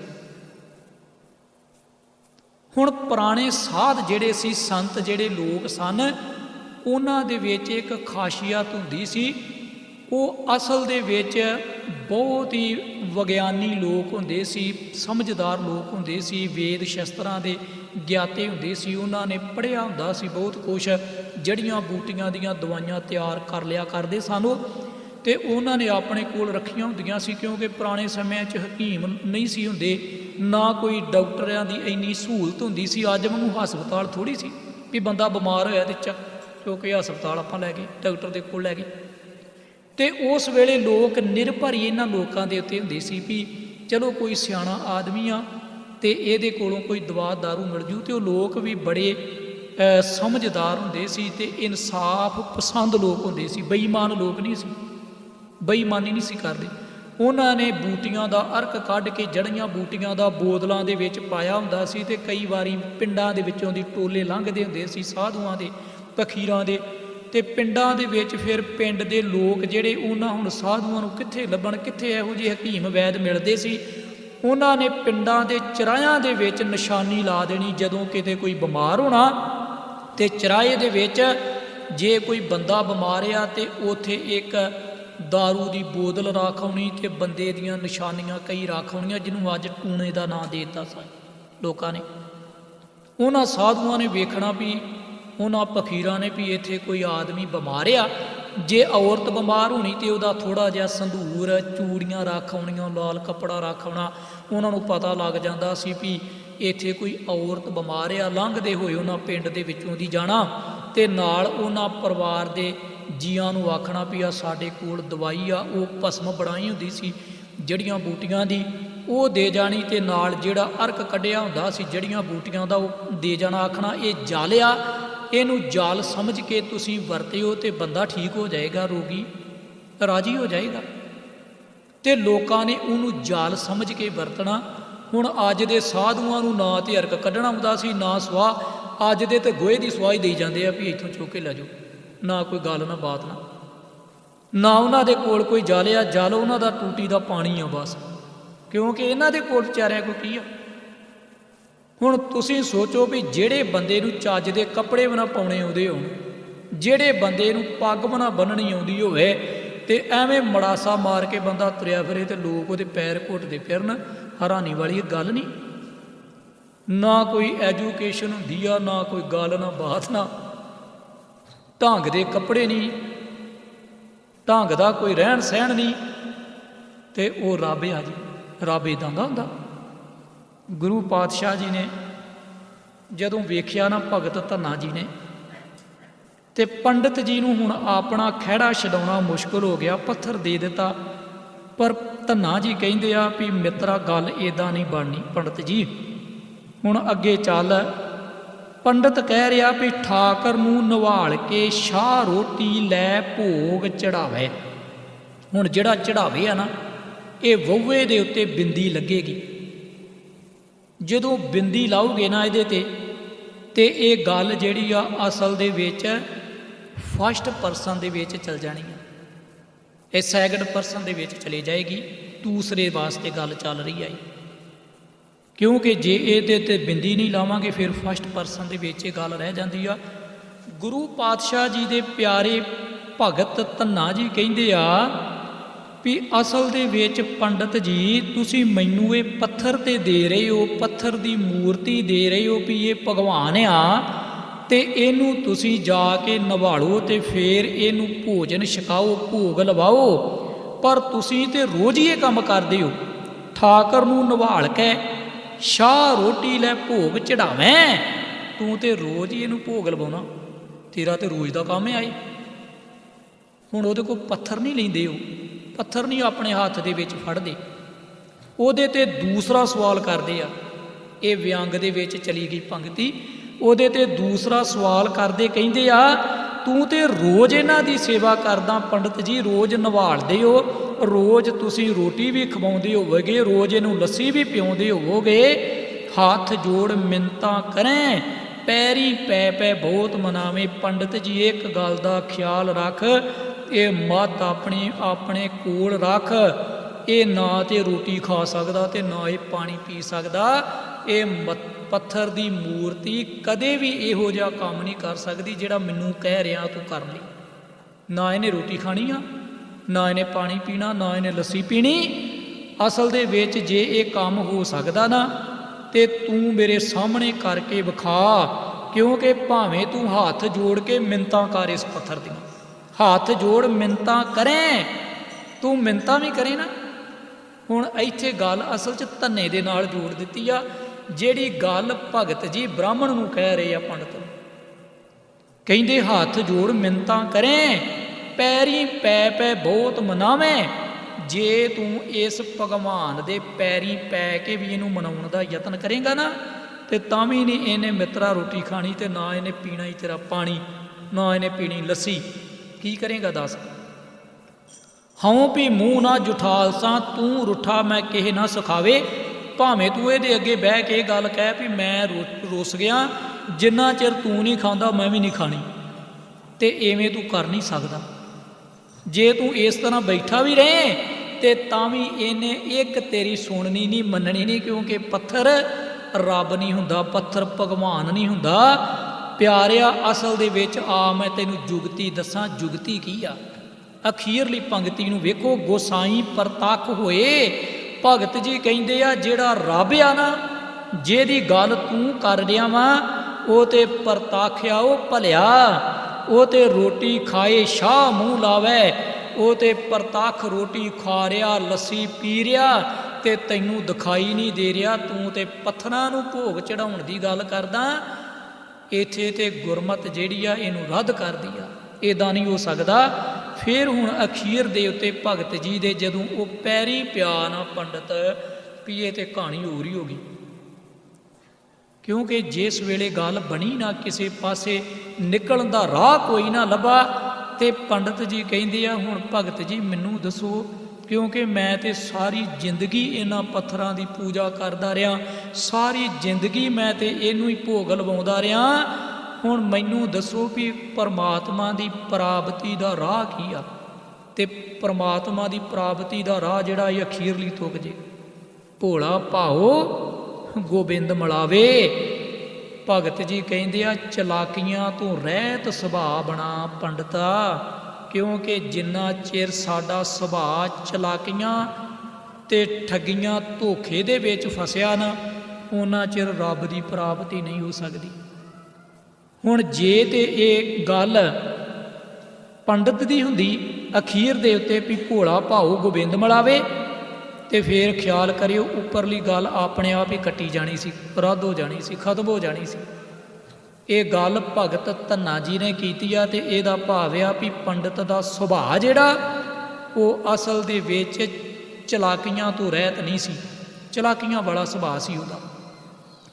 ਇਹ ਸ਼ਬਦ ਦੀ ਹੋਰ ਵੀ ਬੜੀ ਡੰਗਾਈ ਦੇ ਵਿੱਚ ਜੇ ਜਾਣਾ ਹੋਵੇ ਤੇ ਇਹਨੂੰ ਪੌੜੀ ਨੂੰ ਚੰਗੀ ਤਰ੍ਹਾਂ ਪੜ੍ਹ ਲਿਓ। ਜੇ ਹੋ ਸਕਿਆ ਤੇ ਮੈਂ ਇਹਦਾ ਪ੍ਰਿੰਟ ਕੱਢ ਕੇ ਤੁਹਾਨੂੰ ਦੇ ਵੀ ਜਾਵਾਂਗਾ, ਤੇ ਸਾਰੇ ਘਰ ਬੈਠ ਕੇ ਵੀ ਪੜ੍ਹਦੇ ਰਹੋ। ਤੇ ਬਾਕੀ ਇੱਕ ਹੋਰ ਬੇਨਤੀ ਹੋਈ ਸੀ ਸੰਗਤ ਵੱਲੋਂ 5 ਖੰਡ ਦੇ ਬਾਰੇ, ਕਿਉਂਕਿ ਉਹ ਮੈਂ 1 ਮਿੰਟ 'ਚ ਹੀ ਗੱਲ ਕਰਾਂਗਾ। ਜਪਜੀ ਸਾਹਿਬ ਦੇ ਅੰਦਰ ਧਰਮ ਖੰਡ, ਗਿਆਨ ਖੰਡ ਤੇ ਸ਼ਰਮ ਖੰਡ, ਕਰਮ ਖੰਡ ਤੇ ਸੱਚ ਖੰਡ ਦੀ ਗੱਲ ਆ। ਧਰਮ ਖੰਡ ਅਸਲ ਦੇ ਵਿੱਚ ਕੀ ਹੁੰਦਾ? ਸਿਰਫ ਟੂਕ ਮਾਤਰ ਧਰਮ ਦਾ ਜੋ ਆਪਾਂ ਕਮਾ ਰਹੇ ਹਾਂ। ਗੁਰੂ ਪਾਤਸ਼ਾਹ ਕਹਿੰਦੇ ਧਰਮ ਦੀ ਪਰਿਭਾਸ਼ਾ ਕੀ ਆ, ਧਰਮ ਦੀ ਡੈਫੀਨੇਸ਼ਨ ਕੀ ਆ। ਧਰਮ ਦਾ ਅਸਲ ਦੇ ਵਿੱਚ ਅਰਥ ਆ ਆਪਣੀ ਜ਼ਿੰਮੇਵਾਰੀ ਨੂੰ ਨਿਭਾਉਣਾ ਇਮਾਨਦਾਰੀ ਦੇ ਨਾਲ। ਜਿਹੜਾ ਬੰਦਾ ਇਮਾਨਦਾਰੀ ਦੇ ਨਾਲ ਆਪਣੀ ਜ਼ਿੰਮੇਵਾਰੀ ਨੂੰ ਨਿਭਾਉਂਦਾ ਸਮਝ ਲੈਣਾ ਉਹ ਬੰਦਾ ਧਰਮ ਕਮਾ ਰਿਹਾ। ਮੰਨ ਲਓ ਇੱਕ ਬੱਚਾ ਸਕੂਲ ਦੇ ਵਿੱਚ ਪੜ੍ਹ ਰਿਹਾ ਵਾ, ਜੇ ਉਹ ਇਮਾਨਦਾਰੀ ਦੇ ਨਾਲ ਪੜ੍ਹਾਈ ਨਹੀਂ ਨਾ ਕਰਦਾ ਤੇ ਉਹ ਧਰਮ ਨਹੀਂ ਕਮਾ ਰਿਹਾ। ਇੱਕ ਬੰਦਾ ਆਫਿਸ ਦੇ ਵਿੱਚ ਨੌਕਰੀ ਕਰ ਰਿਹਾ, ਜੇ ਉਹ ਨੌਕਰੀ ਇਮਾਨਦਾਰੀ ਦੇ ਨਾਲ ਨਹੀਂ ਕਰ ਰਿਹਾ ਤੇ ਸਮਝ ਲੈਣਾ ਉਹ ਧਰਮ ਨਹੀਂ ਕਮਾ ਰਿਹਾ, ਕਿਉਂਕਿ ਆਪਣੀ ਜ਼ਿੰਮੇਵਾਰੀ ਤੋਂ ਕੰਨੀ ਕਤਰਾ ਜਾਣੀ, ਭਾਵ ਧਰਮ ਤੋਂ ਬਾਗੀ ਹੋ ਜਾਣਾ। ਤੇ ਜਿਸ ਵੇਲੇ ਬੰਦਾ ਆਪਣੀ ਜ਼ਿੰਮੇਵਾਰੀ ਨੂੰ ਸਮਝਦਾ ਹੋਇਆ ਆਪਣੇ ਪਰਿਵਾਰ ਦੀਆਂ ਜ਼ਿੰਮੇਵਾਰੀਆਂ ਨਿਭਾਉਂਦਾ, ਬਾਗੀ ਨਹੀਂ ਹੁੰਦਾ ਜ਼ਿੰਮੇਵਾਰੀਆਂ ਤੋਂ, ਉਹ ਬੰਦਾ ਧਰਮੀ ਆ ਤੇ ਧਰਮ ਮਾਰਿਆ। ਧਰਮ ਦੇ ਬਾਗੀ ਕੌਣ ਲੋਕ ਸੀ? ਜਿਨ੍ਹਾਂ ਘਰ ਛੱਡੇ, ਦੁਨੀਆ ਦਾ ਕੰਮ ਕਾਜ ਛੱਡਿਆ ਤੇ ਤਿਆਗੀ ਹੋ ਕੇ ਤੇ ਉਹ ਜੰਗਲਾਂ ਦੇ ਵਿੱਚ ਰੁੱਖਾਂ ਦੀਆਂ ਆੜਾਂ ਦੇ ਨੀਚੇ ਬੈਠ ਗਏ, ਜਾਂ ਫਿਰ ਪਹਾੜਾਂ ਦੀਆਂ ਖੁੰਦਰਾਂ ਦੇ ਵਿੱਚ ਜਾ ਕੇ ਆਪਣੇ ਆਪ ਨੂੰ ਕਹਿਣ ਲੱਗੇ ਅਸੀਂ ਲੋਕ ਧਰਮੀ ਆ। ਪਰ ਆਖਰਕਾਰ ਉਹ ਧਰਮ ਦਾ ਵਿਖਾਵਾ ਸੀ, ਧਰਮੀ ਲੋਕ ਨਹੀਂ ਸਨ। ਤੇ ਪਹਿਲੀ ਗੱਲ ਜਿਹੜੀ ਆ ਅਵਸਥਾ ਦੀ, ਧਰਮਖੰਡ ਦੀ, ਆਪਣੀ ਜ਼ਿੰਮੇਵਾਰੀ ਨੂੰ ਇਮਾਨਦਾਰੀ ਦੇ ਨਾਲ ਨਿਭਾਉਣ ਵਾਲਾ ਬੰਦਾ ਹੀ ਧਰਮਖੰਡ ਦੇ ਵਿੱਚ ਚੱਲ ਰਿਹਾ, ਵਿਚਰ ਰਿਹਾ। ਜਦੋਂ ਬੰਦਾ ਧਰਮਖੰਡ ਦੇ ਵਿੱਚ ਜਾਂਦਾ ਉਸ ਵੇਲੇ ਫਿਰ ਉਹਨੂੰ ਧਰਮਖੰਡ ਦੇ ਵਿੱਚੋਂ ਹੀ ਅੱਗੇ ਇੱਕ ਗਿਆਨ ਪ੍ਰਾਪਤ ਹੁੰਦਾ, ਬੰਦਾ ਗਿਆਨਵਾਨ ਹੋ ਜਾਂਦਾ ਵੀ ਇਹਨਾਂ ਜ਼ਿੰਮੇਵਾਰੀਆਂ ਨੂੰ ਨਿਭਾਉਣਾ ਕਿੰਨਾ ਆਸਾਨ ਆ, ਕਿੰਨਾ ਮੁਸ਼ਕਲ ਆ। ਉਹਨੂੰ ਹਰ ਇੱਕ ਪੱਖ ਤੋਂ ਗਿਆਨ ਦੀ ਪ੍ਰਾਪਤੀ ਹੁੰਦੀ ਰਹਿੰਦੀ ਆ। ਜਿਸ ਵੇਲੇ ਉਹਨੂੰ ਮਾੜੇ ਚੰਗੇ, ਸੱਚ ਤੇ ਝੂਠ ਦਾ, ਦੁਰਮਤ ਤੇ ਗੁਰਮਤ ਦਾ ਪਤਾ ਲੱਗ ਜਾਂਦਾ ਨਾ, ਉਹਨੂੰ ਆਪਾਂ ਕਹਿੰਦੇ ਆ ਗਿਆਨੀ। ਜਿਹੜਾ ਬੰਦਾ ਕੰਪੈਰੀਜ਼ਨ ਕਰ ਸਕਦਾ ਹੋਵੇ, ਹਰ ਇੱਕ ਚੀਜ਼ ਦੇ ਬਾਰੇ ਜਾਣ ਸਕਦਾ ਹੋਵੇ। ਤੇ ਇਹ ਜਦੋਂ ਬੰਦਾ ਧਰਮਖੰਡ ਦੇ ਵਿੱਚ ਰਹੇਗਾ ਉਸ ਤੋਂ ਬਾਅਦ ਇਹ ਗਿਆਨ ਖੰਡ ਵਾਲੀ ਅਵਸਥਾ ਪ੍ਰਾਪਤ ਹੋ ਜਾਏਗੀ। ਬੰਦੇ ਨੂੰ ਆਲੇ ਦੁਆਲੇ ਦਾ, ਸਮਾਜ ਦਾ, ਸੱਚ ਦਾ, ਅਸਲੀਅਤ ਦਾ ਪਤਾ ਲੱਗਦਾ ਜਾਏਗਾ। ਅਗਲੇ ਖੰਡ ਦੇ ਵਿੱਚ ਪਹੁੰਚ ਜਾਏਗਾ, ਅਗਲੀ ਅਵਸਥਾ ਦੇ ਵਿੱਚ ਪਹੁੰਚ ਜਾਏਗਾ। ਇਹ 5 ਅਵਸਥਾ ਬੰਦੇ ਦੀਆਂ। ਹੁਣ ਗਿਆਨ ਦੀ ਅਵਸਥਾ ਦੇ ਵਿੱਚੋਂ ਫਿਰ ਅੱਗੇ ਕੀ ਹੋਇਆ? ਫਿਰ ਸ਼ਰਮ ਖੰਡ ਦੀ ਅਵਸਥਾ ਪ੍ਰਾਪਤ ਹੋ ਜਾਏਗੀ। ਸ਼ਰਮ ਖੰਡ ਦਾ ਭਾਵ ਕੀ ਆ? ਉਦਮ। ਉਦਮ ਕਰੇਂਦਿਆਂ ਜੀਓ ਤੂੰ ਕਮਾਵਦਿਆਂ ਸੁਖ ਪੁੰਚ, ਧਿਆਏਂਦਿਆਂ ਤੂੰ ਹਰ ਮਿਲ ਨਾਨਕ ਉਤਰੀ ਚਿੰਤ। ਫਿਰ ਬੰਦੇ ਨੂੰ ਇਸ ਉਦਮ ਦੇ ਬਾਰੇ, ਭਾਵ ਮਿਹਨਤ ਦੇ ਬਾਰੇ ਪਤਾ ਲੱਗ ਜਾਏਗਾ। ਜਿਹਦੀ ਗੱਲ ਗੁਰੂ ਨਾਨਕ ਸਾਹਿਬ ਨੇ ਕੀਤੀ ਸੀ, ਕਿਰਤ ਕਰਨੀ ਤੇ ਵੰਡ ਕੇ ਛਕਣਾ, ਨਾਮ ਜਪਣਾ, ਭਾਵ ਬੰਦਾ ਕਿਰਤੀ ਹੋ ਜਾਏਗਾ, ਵਿਹਲੜ ਨਹੀਂ ਰਹੇਗਾ। ਇਹ ਫਿਰ ਸ਼ਰਮ ਖੰਡ ਦੀ ਅਵਸਥਾ ਪ੍ਰਾਪਤ ਹੋ ਜਾਏਗੀ। ਉਸ ਤੋਂ ਬਾਅਦ ਫਿਰ ਕਰਮ ਖੰਡ ਵਾਲੇ ਪਾਸੇ ਨੂੰ ਤੁਰ ਪਏਗਾ, ਕਿਉਂਕਿ ਅਵਸਥਾ ਹੀ ਆਏ ਸਾਰੀਆਂ। ਜਿਸ ਵੇਲੇ ਬੰਦਾ ਮਿਹਨਤੀ ਹੋਵੇਗਾ, ਮਸ਼ੱਕਤ ਕਰਨ ਵਾਲਾ ਹੋਵੇਗਾ, ਵਿਹਲੜ ਨਹੀਂ ਹੋਵੇਗਾ, ਉਸ ਵੇਲੇ ਬੰਦੇ ਦੇ ਕਰਮ ਜਿਹੜੇ ਆ ਉਹ ਸਮਾਜ ਪੱਖੀ ਹੋਣਗੇ। ਉਸ ਵੇਲੇ ਭਲੇ ਪੱਖੀ ਕਰਮ ਕਰਨ ਲੱਗ ਪਏਗਾ। ਫਿਰ ਬੰਦੇ ਦੇ ਕਰਮਾਂ ਦੇ ਵਿੱਚੋਂ ਧਰਮ ਜਿਹੜਾ ਉਹ ਝਲਕੇਗਾ। ਬੰਦੇ ਦੇ ਕਰਮ ਜਿਹੜੇ ਆ ਉਹ ਐਸੇ ਨਹੀਂ ਹੋਣਗੇ ਜਿਹੋ ਜਿਹੇ ਅੱਜ ਧਰਮੀ ਲੋਕਾਂ ਦੇ ਕਰਮ ਆ।